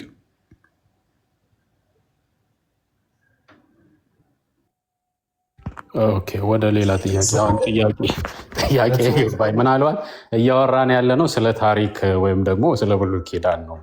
እኔ ቤዚካሊ ሙሉ ለሙሉ አቴንሽን አድርጌ የነበረው የብሉይ ኪዳን ወይም ኪዳኑ ወይም ደግሞ የብሉይ ኪዳን ታቦት በአዲስ ኪዳን ኢትዮጵያ ትጠቀማለች አትጠቀም ወደሚለው ነው። ወደ አገልግሎቱ ግን ወደ አዲስ ኪዳን ልምጣልህ። ቆይ ወደ አዲስ ኪዳን ልምጣልህ። የእናንተ የታቦት ስርዓት ከብሉይ ኪዳን የታቦት ጽላተ ሙሴ የታቦት ስርዓት ነው የተቀዳው ወይስ ከአዲስ ኪዳኑ የመሰዊያ አስተምሮ ነው የተቀዳው ብለህ ነው በዚህ ዶክመንት መሰረት የምታምኑ? አሁን ይሄ ጥያቄ እስኪ ምናልባት የገባኝ ይመስለኛል። ይኸውልህ በብሉይ ኪዳን የሚደረጉ የታቦት ስርዓቶች አሉ። ከነዛ ስርዓቶች አንዱ ታቦትን ይዞ መውጣት፣ ታቦትን ይዞ በጠላት በመጣ ጊዜ መሄድ፣ እነዚህን አይነት ስርዓቶች ነበሩ። ይሄን ስርዓት እኛ በአዲስ ኪዳንም እናደርጋለን። የምናደርግበት ምክንያትም ብዬ ቅድም ገለጽኩኝ። ለምሳሌ በአዲስ ኪዳን ልክ ብዙ በዓለም ላይ እንደምናየው ብዙ እንትኖች ፓራድ ነበራቸው። ይሄ የጣዖት አምልኮ ውጭ ላይ ወጥተው ዳንስ ምን የሚያደርጉት የሆነ ሴሌብሬሽን አለ እና ያን ሴሌብሬሽን ግን ቤተክርስቲያን ማጥፋት ስላለባት ያንን ለማጥፋት ክርስቶስ የዓለም ገዢ ነው፣ የዓለም ንጉስ ነው። ክርስቶስ ለዓለም መገለጥ ስላለበት ያንን ለመግለጥ ስትል ታቦቷን ይዛ በጥምቀትም በሌሎች እንትኖችም በቃ ዓለም የክርስቶስ ነች ብላ ያንን ለማሳወቅ ይዛ ትወጣለች። በብሉይ ኪዳን እንደሚደረገው ታቦትን ይዘው እንደሚዞሩት ሁሉ አሁንም ታቦቷን ይዛ ከዛ ጋር በተወሰነ መልኩ ቢለያይም ግን ስቲል ታቦትን ይዘን እንወጣለን። ስርዓት አገልግሎት ማለት ስርዓት ነው። ግን በብሉይ ኪዳን የሚደረገውን የመስዋዕት ስርዓት አሁን በክርስቶስ ስጋና ደም ስለተቀየረ ያንን አናደርግም። ያ በቃ አለቀ፣ ተፈጸመ። የብሉይ ኪዳን አሁን ታሪክ ሆነ ወይም ደግሞ ኤግዚቢት ወይም ምሳሌ ሆኖ የሆነ ቦታ ላይ ተቀምጧል። ምናልባት በታሪክ እንደምንረዳውም አክሱም ጽዮን ማርያም የብሉይ ኪዳን ታቦት አለ። አሁን ግን የምንጠቀምበት የክርስቶስ ስጋና ደምን መሰዊያ የሆነውን ምስዋዑን ነው። ስሙን ግን የብሉይ ኪዳንንም ምክንያቱም መሰዊያ ስለሆነ ያኛውም የብሉይ ኪዳን ይሄም የሐዲስ ኪዳንም መሰዊያ ስለሆነ ታቦት የሚለውን ስም ግን በሐዲስ ኪዳንም ታቦት እያለን እንጠቀምበታለን። ከዛ ውጭ ግን ከብሉይ ኪዳን ምንም የወሰድነው ነገር የለም ከስሙ በስተቀር ማለት ነው።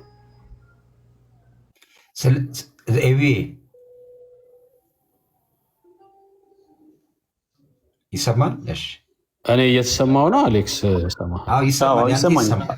ቀጥል አሌክስ። ስለዚህ ኤቢ ያወጣኸው ዶክመንት ላይ ያነበብከው ላይ አሁን ለአዳምም ለዲያቆንም ለተስፍሽም ያነበበው ዶክመንት ላይ ታቦቱ ከብሉይ ኪዳን ጋር ተያይዞ ወደ ኢትዮጵያ ሲመጣ የኢትዮጵያ ኦርቶዶክስ ቤተክርስቲያን ያንን የታቦት እንትን ተጠቅመዋለች እያለን ነው ዶክመንቱ ማለት ነው።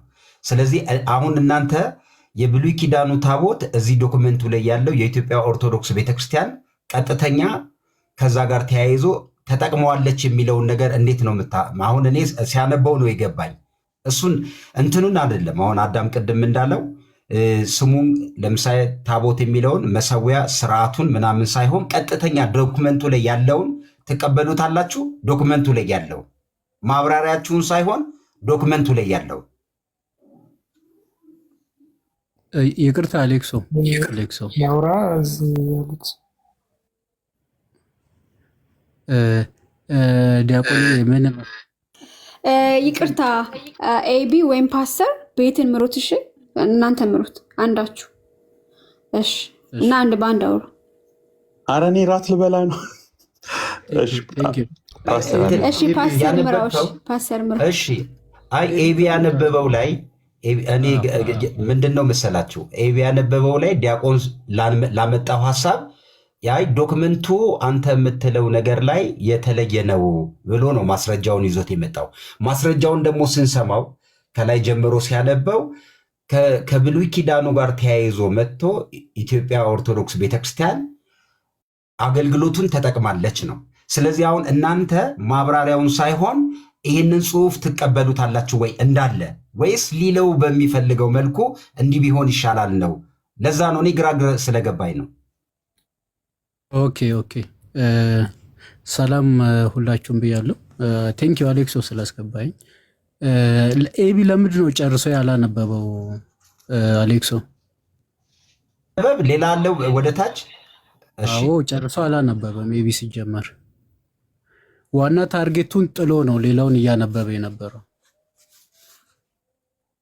እኔ አሁን ሃርድ ኮፒውን ይዣለሁ። ይነበባ። አይ ኤቢ ያነበበው ላይ ዘሌ ኤቢ ያነበበው ላይ ኤቢ ለሚለው ሐሳብ ማደራጃ ነው ማለት አሁን ለሰማነው ነው የምልህ። እኔ አላውቀውም፣ ግን ዶክመንቱን ሲያነበው ነው። ዶክመንቱን ስታነቡት ካለ ደስ ይለናል፣ እንስማው።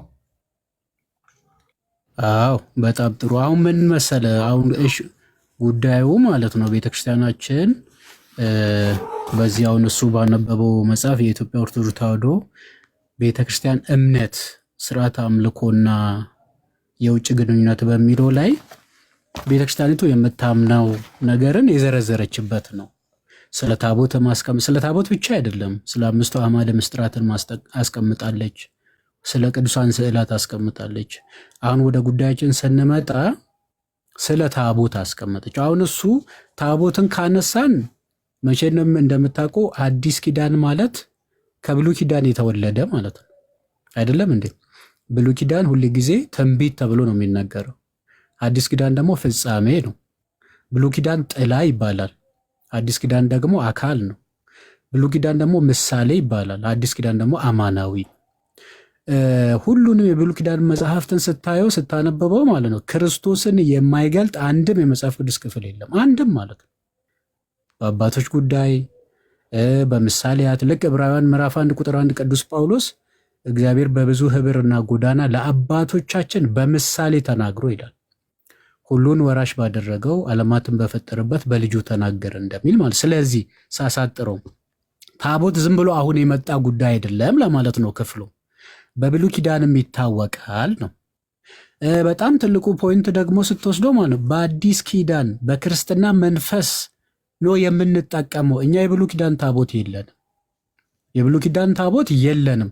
የብሉይ ኪዳን ታቦት አለን ማለት አሁንም የሚሰዋ ምንድን ነው ማለት ነው? በጎች፣ እንስሳት፣ ፍሪዳዎች፣ የበሬዎች ምናምን ማለት ነው። እንዴ እነሱማ የሚያስፈልጉን ከሆነ ክርስቶስ ለምን ሞተ ታዲያ? ስለዚህ አሁን ሲጠቀልል ምን ይላል? ይቅርታ ዘሌ፣ የኢትዮጵያ ኦርቶዶክስ ተዋሕዶ ቤተክርስቲያን ከብሉይ ኪዳን የተቀበለችውን ታቦት የሚለውን ታዲያ እንዴት እንረዳው? እስኪ አግዘኝ። ከብሉይ ኪዳን የተቀበለችውን ታቦት የሚለው የቱ ጋር ነው? ቀጥል። አንተ ሀርድ ኮፒውን ይዘው አይደለ? ሙሉን አንብበው አንተ። እንደውም እቺን ለምን አላነበብክም? መቼም 3 ገጽ። እሺ ገጹ ጥቅሱ ላይ ለምን ቆምክ አንተ? ለምሳሌ 63 አንቀጽ 2 ላይ አይቼዋለሁ፣ ይዤዋለሁ። አንተ አንብበው ታምር እና አሁን እኔ የምልህ ነገር አለ የለም የሚለውን አንብበህ ድረስበት። እስኪ አንብበው ለሁላችንም። አንተ ሙሉ ለምን አልተነበበም ብለሃል አይደለ? 3 ገጽ እንዴት አንተ ስታነብ 3 ገጽ አይደለም። ቀጥሎ ያለችዋ ባለ 3 መስመር አለች። እሷን ለምን አላነበብክም? 3 መስመር የሆነች አንተ የምትፈልጋት ቦታ ላይ መቆም ነበረብህ ነው። ካነበብክ ሙሉን አንብበው። ከምትፈልጋት መስመር ካለችም እሷንም ማንበብ ትችላለህ። ማንም አልከለከለህም እኮ አንተ። እሺ ላንብብልህ፣ ይህንን አንተ ያላነበብከውን ነገር ላንብብልህ። ምክንያቱም አንተ ያነበብከውን ሁሉ ሰምተናል። አንተ ያነበብከውን እና አሁን እኔ የማነብልህን ስማ። እሺ አሌክሶም ሌሎቻችሁም ማለት ነው። ታቦት ይላል። ይኸውልህ አሌክሶና እዚህ ያላችሁላችሁ ታቦት በአዲስ ኪዳንም ይላል። በአዲስ ኪዳንም ስል ምን እያለ ነው? በብሉይ ኪዳን ነበረ እያለ ነው። ምን ይላል እኮ ታቦት በአዲስ ኪዳንም በቤተ ክርስቲያናችን አምልኮተ እግዚአብሔር ይፈጸምበታል። ይህንን አሁን እንግዲህ ይህንን ቃል የሚሰማ ሰው በብሉይ ኪዳንም ታቦት እንደነበረ ይገምታል ማለት ነው። ኤቢ ከላይ ያነበበው ነው ማለት ነው። ታቦት እውነተኛው የህይወት ምግብ የክርስቶስ ስጋና ደም የሚቀርብበትና የሚፈተትበት መሰዊያ ነው ይላል። መሰዊያ ነው የሚከበረውና የሚሰገድለትም ለዚህ ነው ብሎ አስቀምጠው።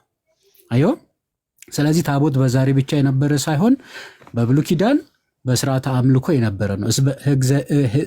የእግዚአብሔርን ሕዝብ ይመራ የነበረ፣ ተአምራትን ያደርግላቸው የነበረ፣ በሴሎ ይቀመጥ የነበረ፣ ጠላት ሲመጣ ልክ እሱ የተጠቀሰው መጽሐፈ ሳሙኤል ላይ ማለት ነው ያንን ያደርግ የነበረ። ተመልከቱ። አሁን ግን በአዲስ ኪዳን ምንድን ነው? የጌታችን የመድኃኒታችን የኢየሱስ ክርስቶስ ስጋና ደም የሚፈተትበት እርሱ ብቻ ነው እንጂ የብሉይ ኪዳን ታቦት የሚባል በእኛ ቤተክርስቲያን የለም። ስለዚህ የብሉይ ኪዳን ታቦት ካለ ክርስቶስ አልመጣም ማለት ነው ባጭሩ ማለት ነው። ጥያቄ ካለ እቀበላለሁ፣ ያው ሌሎች ወንድሞችም ስላሉ ማለት ነው። አቡነ ጎርጎርዮስ ደግሞ ይፈቱታል። አሌክሶ ይሄንኑ አቡነ ጎርጎርዮስ የኢትዮጵያ ቤተክርስቲያን ታሪክ በሚለው ላይ ይሄንኑ ተቀብሎ እንደውም ይኸውልህ የሚናገረውን ላንብብል። እሱ ደግሞ ማለት ገጽ 93 ላይ ላንብብል። በጣም የሚገርም ነገር ይላል። ይኸውልህ የኢትዮጵያ ቤተክርስቲያን ስለ ታቦት ያላት ትምህርታዊ መመሪያ ያልገባቸው አንዳንዶቹ ይላል ያልገባቸው አንዳንዶቹ እንደ መሰላቸው ቢተረጉሙትም እንዴ ታቦት የብሉይ ኪዳን ታቦት አላችሁ ይሉናል እኮ እኛ የለንም፣ ስለ ራሳችን የምናውቀው እኛ ነን። እንደ መሰላቸው ቢተረጉሙትም ይላል ቤተ ክርስቲያናችን በሙሴና በክርስቶስ ተመልከት፣ በሙሴና በክርስቶስ በብሉይና በሐዲስ ወይም በጣዖትና በእውነት በምሳሌና በአማናዊ ምሳሌ የትኛው ነው? ምሳሌ ሙሴ ነው። አማናዊ ደግሞ ክርስቶስ ነው። አይ አሻጋሪያችን ክርስቶስ ነው። ባሕረ ኤርትራን ሳይሆን የገሃነብን እሳት ያሻገረን ክርስቶስ ነው። ያለውን ልዩነት ስለምታውቅ ለሚጠይቋት ሁሉ ይህንን እምነቷን ከማስረዳት ተቆጥባ አታውቅም ብሎ ይናገራሉ። ስለዚህ ያኛው ምሳሌ ነው። በቃ እኛ ምሳሌውን አልፈናል። አሁን አማናዊ ክርስቶስ ላይ ነው ያለነው። ስለዚህ የአዲስ ኪዳን ታቦት እንጂ የብሉይ ኪዳን ታቦት የለንም ባጭሩ ማለት ነው። ፈርዘር ማንበብ ካለብኝ ሁሉንም አነብላችኋለሁ። ቴንክ ዩ። ስለዚህ ኤቢዬ አንተ ያነበብከው ከላይ አሁን እኔ አንተ ያነበብከውን ነገር ሰምቼ ነው የገባሁበት። ከላይ ያለው ከእስራኤል ጋር ተያይዞ መጥቶ ያነበብከው ክፍል ላይ ወደ ኢትዮጵያ የመጣው የኢትዮጵያ ኦርቶዶክስ ቤተክርስቲያን ታቦትን እንደምትጠቀም ያነበብነውን እንግዲህ ከታች እንደዚህ ብሎ ተርጉመውታል እያሉን ነው። ምን ትላለህ ኤቢዬ? አይ ቆይ ሙሉ ላንብበው፣ ሁላችሁም አዳምጡ አንዴ። ሙሉ አልተነበበም። ለምን ሙሉ አልተነበበም ይላሉ። እኔ ደግሞ 2 ፔጅ አንብቤ ነው ያቆምኩ። ወደ ታችን ብናነበው ችግር የለውም፣ የተለየ አዲስ ነገርም የለውም። ሲጀመር አሁን ቆርጠን አልፈን አንብበነው ቢሆን ኖሮ እንደዛ ያስብላል። አንተ አሌክስም ከሆንክ ወይም ሌሎቻችሁም አሁንም የገባችሁ ስሙትና የሚለውን አይ እንዲህ ለማለት ተፈልጎ ነው ምናምን ማለት ትችላላችሁ። እሺ ናምፖ እንጂ ምን ይደረጋል? እሺ ታቦት እግዚአብሔር በደብረ ሲና 10ቱ ቃላትን በላዩ ጽፎ ለሙሴ ለተሰጠው ጽላት ማደሪያ ማኖሪያ ነው። በቤተ ክርስቲያናችን ግን ጽላቱ ታቦት እየተባለ ይጠራል። ይህም አዳሪውን በማደሪያው ለመጥራት ነው።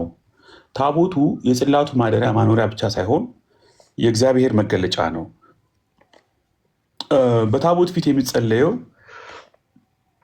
የሚሰገደው 10ቱ ቃላት ስለተጻፉበት ብቻ አይደለም። እስራኤል ኃጢአት ሰርተው ሲበድሉ ሲያሳዝኑትና ሲያስቀይሙት ተመልሰው ንስሐ ገብተው ሲያለቅሱና ሲለምኑት እግዚአብሔር እየራራ በቃል ኪዳኑ ታቦት እየተገለጠ ይመራቸውና ያነጋግራቸው ስለነበረ ታቦት የምህረትና የደህንነት መግለጫም በመሆኑ ነው ይላል። ብዬ እየጨረሰን እንሄድ ቻፕተር በቻፕተር ማለት ነው። ይሄ ስለማን ነው የሚያወራው?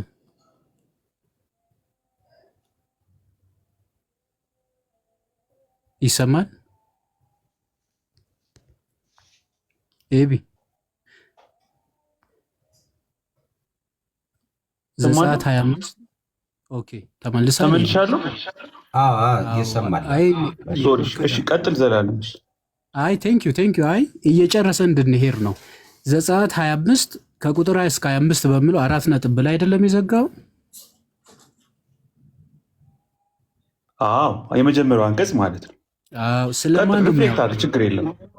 ኦኬ አንተ ሪፍሌክት አድርግ፣ የእናንተ ዶክመንት ስለሆነ አንተ አብራራልን፣ ችግር የለም እኮ አንተ ስለገባ አንብቤዋለሁ ተረድቼዋለሁ ስላልከኝ ስለ የትኛው ታቦት ነው የሚያወራው ይሄ ቻፕተር? ስለ ብሉይ ኪዳን ታቦት። ቴንክ ዩ። እሺ ወደ ሁለተኛው ቻፕተር ቀጥል።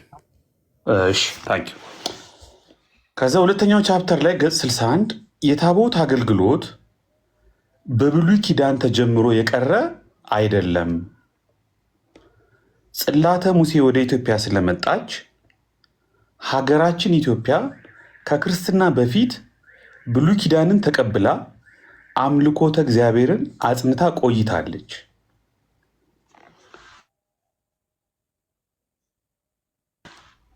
ትቀጥላለህ?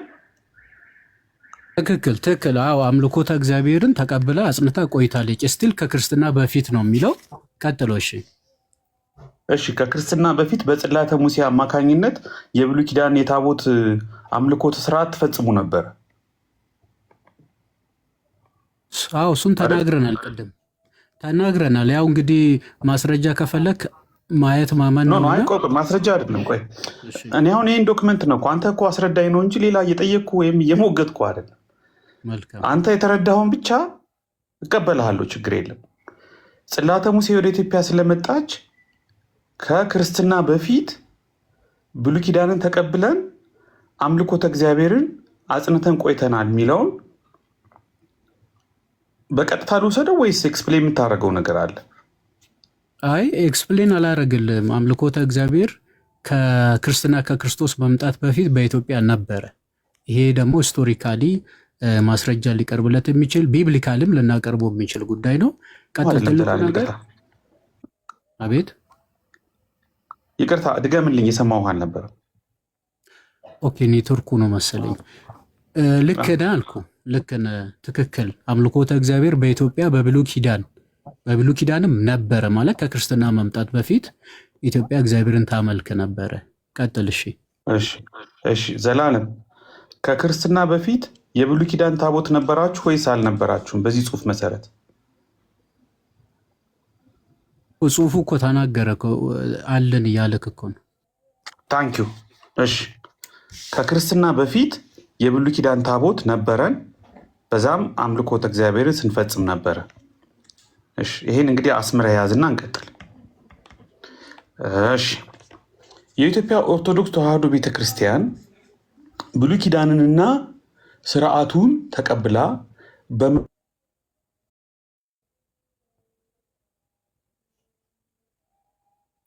ጌታ በወንጌል ኦሪትና ነቢያትን ልፈጽማቸው እንጂ ልሽራቸው አልመጣሁም፣ እውነት እውነት እላቸዋለሁ ስራዋ አንዲት አቀራረጿ አንዲት የምትሆን የውጣ ሰማይና ምድር እስኪያልፍ ሁሉም እስኪሆን እስኪደረግ ድረስ ከኦሪት ከነቢያት ተለይታ አታልፍም።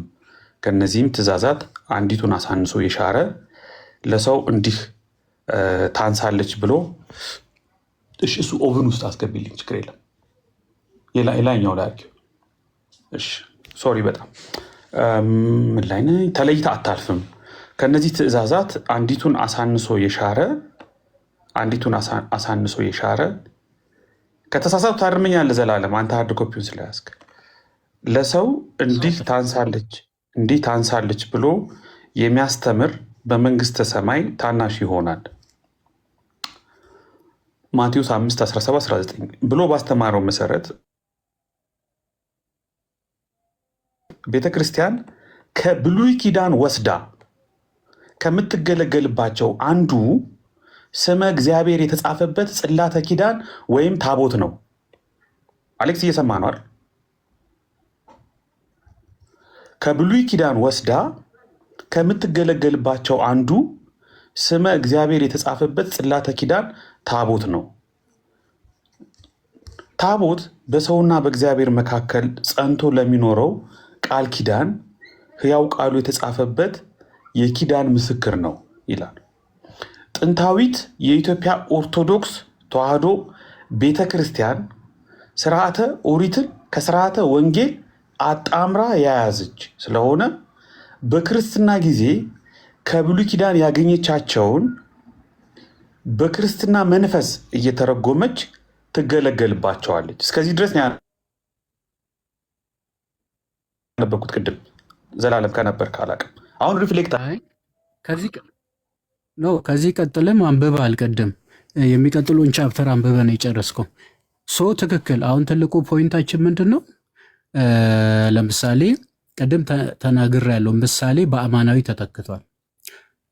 ለምሳሌ ዮም ኪፖር የምትባለው ዕለተ አስተስርዮ በፋሲካ ወይም በስቅለት በፋሲካ፣ ሌላ ግዝረት በጥምቀት፣ ታቦቱ በመሰዊያ፣ የኦሪቱ መስዋዕት በክርስቶስ መስዋዕት።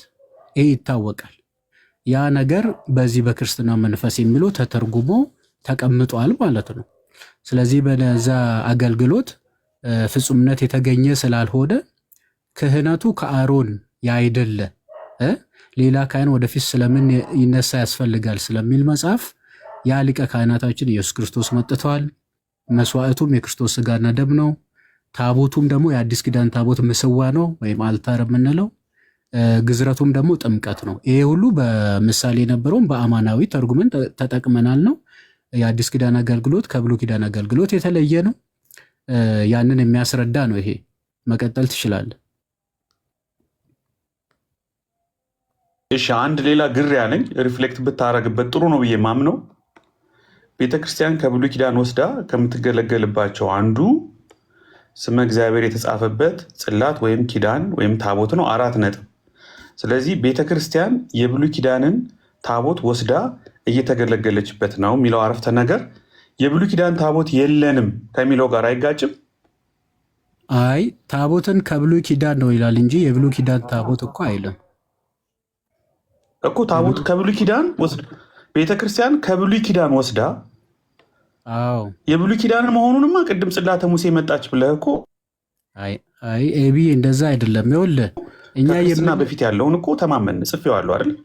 ኦኬ እኛ ይኸውልህ ሁላችሁም ማለት ነው ከኛ ውጭ ያላችሁት እኛ የምንለውን ነገር እንድትሉልን ነው የምንፈልገው። በነገራችን ላይ እኛ የምንለውን ነገር ማለት ነው። ለምንድን ነው በማናምነው ነገር ሁል ጊዜ የምንወቀሰው? የብሉይ ኪዳን ታቦት የለንም ኤቢ አይደለም። ቆይ እኔ እኮ እሱን አላችሁ የላችሁም እኮ እያልኩ አይደለም። ዘላለም አልገባህም። አሁን እኮ እየተወቃቀስን አይደለም። ዶክመንቱ ሰውዬው መምህሩ ሰሞኑን ከተናገሩት ጋር ሪዞኔት ስላደረገ ስለተመሳሰለ ክሊር አድርገው ነው እንጂ እኔ እኮ አለህ ብዬ እኮ እየተከራከርኩ አይደለም። ይሄ ዶክመንት ግን ቤተክርስቲያን ከብሉይ ኪዳን ወስዳ ከምትገለገልባቸው አንዱ፣ በነገራችን ላይ ኤግዛክትሊ የብሉይ ኪዳንን ታቦት አምጥታችሁ አሁን ቤተክርስቲያን ውስጥ አስቀምጣችኋል እያልኩ እኮ አይደለም። ለምን ብሉይ ኪዳን የነበረው አንድ ታቦት ነው። ዛሬ ብዙ ቤተክርስቲያን ያላችሁ አንዱን ታቦት ስንቱ ላይ ልታደርጉት ነው?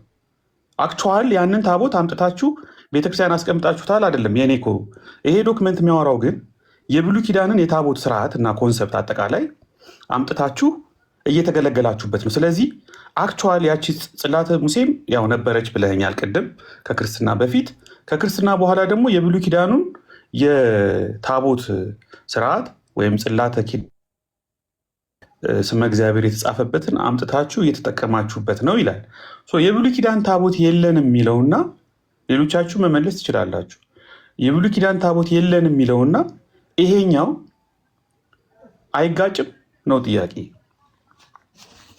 አይ የብሉይ ኪዳን ታቦት የለንም ማለት እና የታቦት አገልግሎት የለንም ማለት በጣም የሚለያዩ ናቸው። ያው የኔ ማለት ካልተረዳኸኝ ሌላ ሊያስረዱ የሚችሉ ልጆች አሉ፣ መቀጠል ይችላሉ። የብሉይ ኪዳን ታቦት የለንም ማለት እና የታቦት አገልግሎት የለንም ማለት ይለያል። ታቦት ማለት የጌታችን ኢየሱስ ክርስቶስ ስጋና ደም የሚቀርብበት የሚፈተትበት ነው። ቅዳሴ ተገባ ማለት ቁርባን ነው። በቃ መስዋዕት ተሰዋ ማለት ነው። መስዋዕት ደግሞ ያለ መሰዋ አይቻልም። መሰዋ ባለበት መስዋዕቱ አለ። መስዋዕቱ ካለ ደግሞ ሰዋዊ ካህን አለ። ስለዚህ ካህን መስዋዕትና መሰዋ አይለየ ናቸው፣ አይቀሬ ናቸው። እዚህ የታቦት አገልግሎት አለን ስንል ስርዓተ ቅዳሴ አለ ማለት ነው።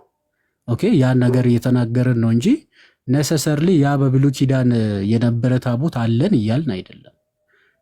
ይህንን ነው ላስረዳ የምችለው።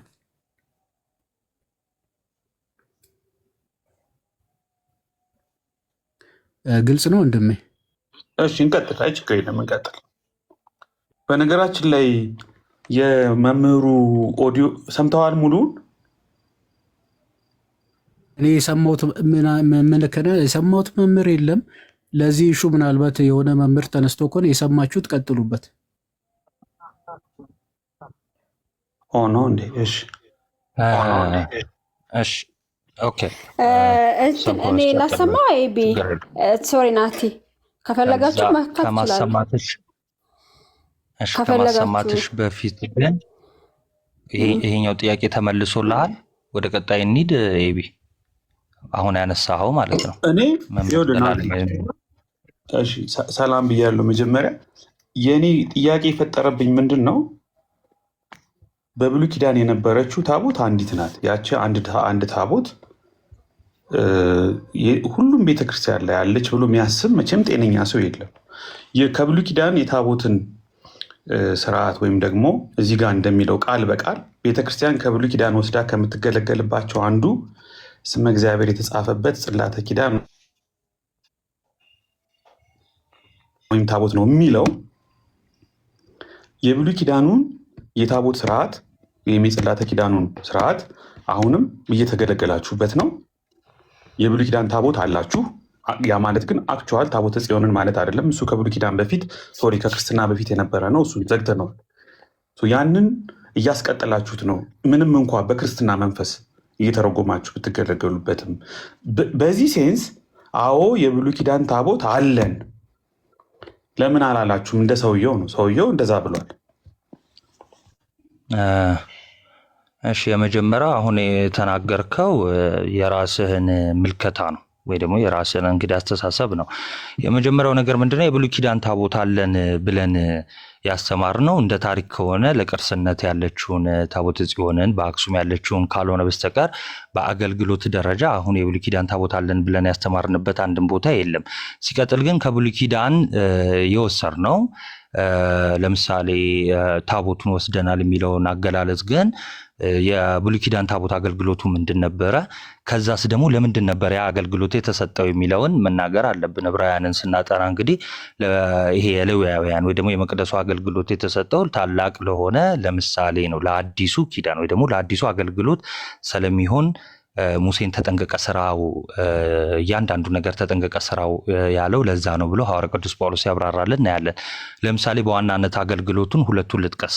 የመጀመሪያው ሊቀ ካህናት የተሰዋውን ያንን ደም ይዞ ገብቶ የሚረጨው ምኑ ላይ ነው? ታቦቱ ላይ፣ የስርየት መክደኛው ላይ ይሆናል ማለት ነው። ስለዚህ የስርየት ቀን በሚባለው ቀን በዓመት አንዴ ደም የሚረጨው እዛ እንትኑ ላይ ነው። ደሙ የሚያርፈው ታቦቱ ላይ ነው። የምን? የእንስሳ ደም። አሁን ግን አየህ አማናዊ ወይ ደግሞ አዲሱ ኪዳን በክርስቶስ ስለሆነ አሁን ግን የእንስሳ ደም አይደለም የሚቀርበው። አሁን ታቦት በምንለው በዛ በመሰዊያው ላይ ምንድን ነው የሚቀርበው? የእንስሳ ደም ሳይሆን የጌታችን የመድኃኒታችን የኢየሱስ ክርስቶስ ስጋና ደም ይሆናል ማለት ነው። ሁለተኛው ነገር ደግሞ ምንድነው? የብሉይ ኪዳኑ ታቦት ማደሪያ ከሚለው ስም ባሻገር መገለጫም ነበረ ለእስራኤላውያን። እግዚአብሔር አምላክ ራሱን የሚገልጥበት ነበር አይደል ታቦቱ? አሁን ደግሞ ይሄው በዚህ በመሰዊያው ታቦት በምንለው ላይ ደግሞ ጌታችንና መድኃኒታችን ኢየሱስ ክርስቶስ ለዓለም ሁሉ ያፈሰሰውን ደሙንና ስጋው የሚገለጥበት፣ የሚቀመጥበት፣ የሚታይበት እኛም ደግሞ የምንበላበት ነው ማለት ነው። ስለዚህ ያንን አገልግሎት አለች ቤተክርስቲያን። አሁን አንተ ራስህ ያነበብከውን በክርስትና ተርጉመን፣ በክርስትና መንፈስ ተርጉመን ማለት አየህ ትንቢት የተነገረው ለምሳሌ በሙሴ ዘመን እባብ ነድፏቸው የሞቱት በክርስትና ካልተረጎምከው እባቡን እባብ ብለህ ነው ይዘህ የምትቆየው። በክርስትና ስተረጎመው ማለት በሐዲሱ ኪዳን መምህራችን ሐዋርያችን የሃይማኖታችን ጀማሪና ፈጻሚ ክርስቶስን አድርገን አባቶችን አድርገን በክርስትና ሴንስ እንግዲህ ትርጉም መስጠት ማለት ይሄ ጥፋት የሚሆንበት ወይም ደግሞ ስህተት የሚሆንበት መንገድ አልታየኝም። ኦኬ። ስለዚህ ሁሉም አረዳዳችን በክርስትና ነው። ለምን ካልክ ግን ለሙሴ ሲሰጠው ራሱ በነገራችን ላይ ለክርስትናው ሲምቦል ተደርጎ ነው የተሰጠው፣ ምሳሌ ተደርጎ ነው የተሰጠው ለሚመጣው ለክርስትናው፣ ይሄ ለአዲሱ ኪዳን ማለት ነው። ተርጉመን የሚለው ትንሽ ከስር እንትን ያላችሁ ምንድነው ስንወስደው ለምሳሌ ተበርናክሉን በሐዲስ ኪዳን ስትወስዱ ስተረጉሙት ምን ብላችሁ የምትተረጉሙት? ምሳሌነቱ ለሐዲስ ኪዳን ምንድነው? ቤተ ክርስቲያን ተደርጎ ይተረጎማል አይደለ? መስቀል ተደርጎ እንደሚተረጎመው ማለት ነው። ያ ሊቀ ካህናቱ የእንስሳ ደም ይዞ ወደ ቅድስተ ቅዱሳን ወደ ሁለተኛዋ ክፍል መግባቱን እንዴት አድርጋችሁ ነው የምትተረጉሙት? በቃ ገባ ይሄ ነው የእናንተ አይደለም። አያችሁ አሁን ለአዲሱ ኪዳን ጥላ ስለሆነ ብሉይ ኪዳን ለአዲስ ኪዳን ጥላ ስለሆነ መተርጎም ግድ ይላል እና ለዚህም ደግሞ ሐዋርያት አባቶቻችን ተርግመው አስቀምጠው አስተላልፈውልናል።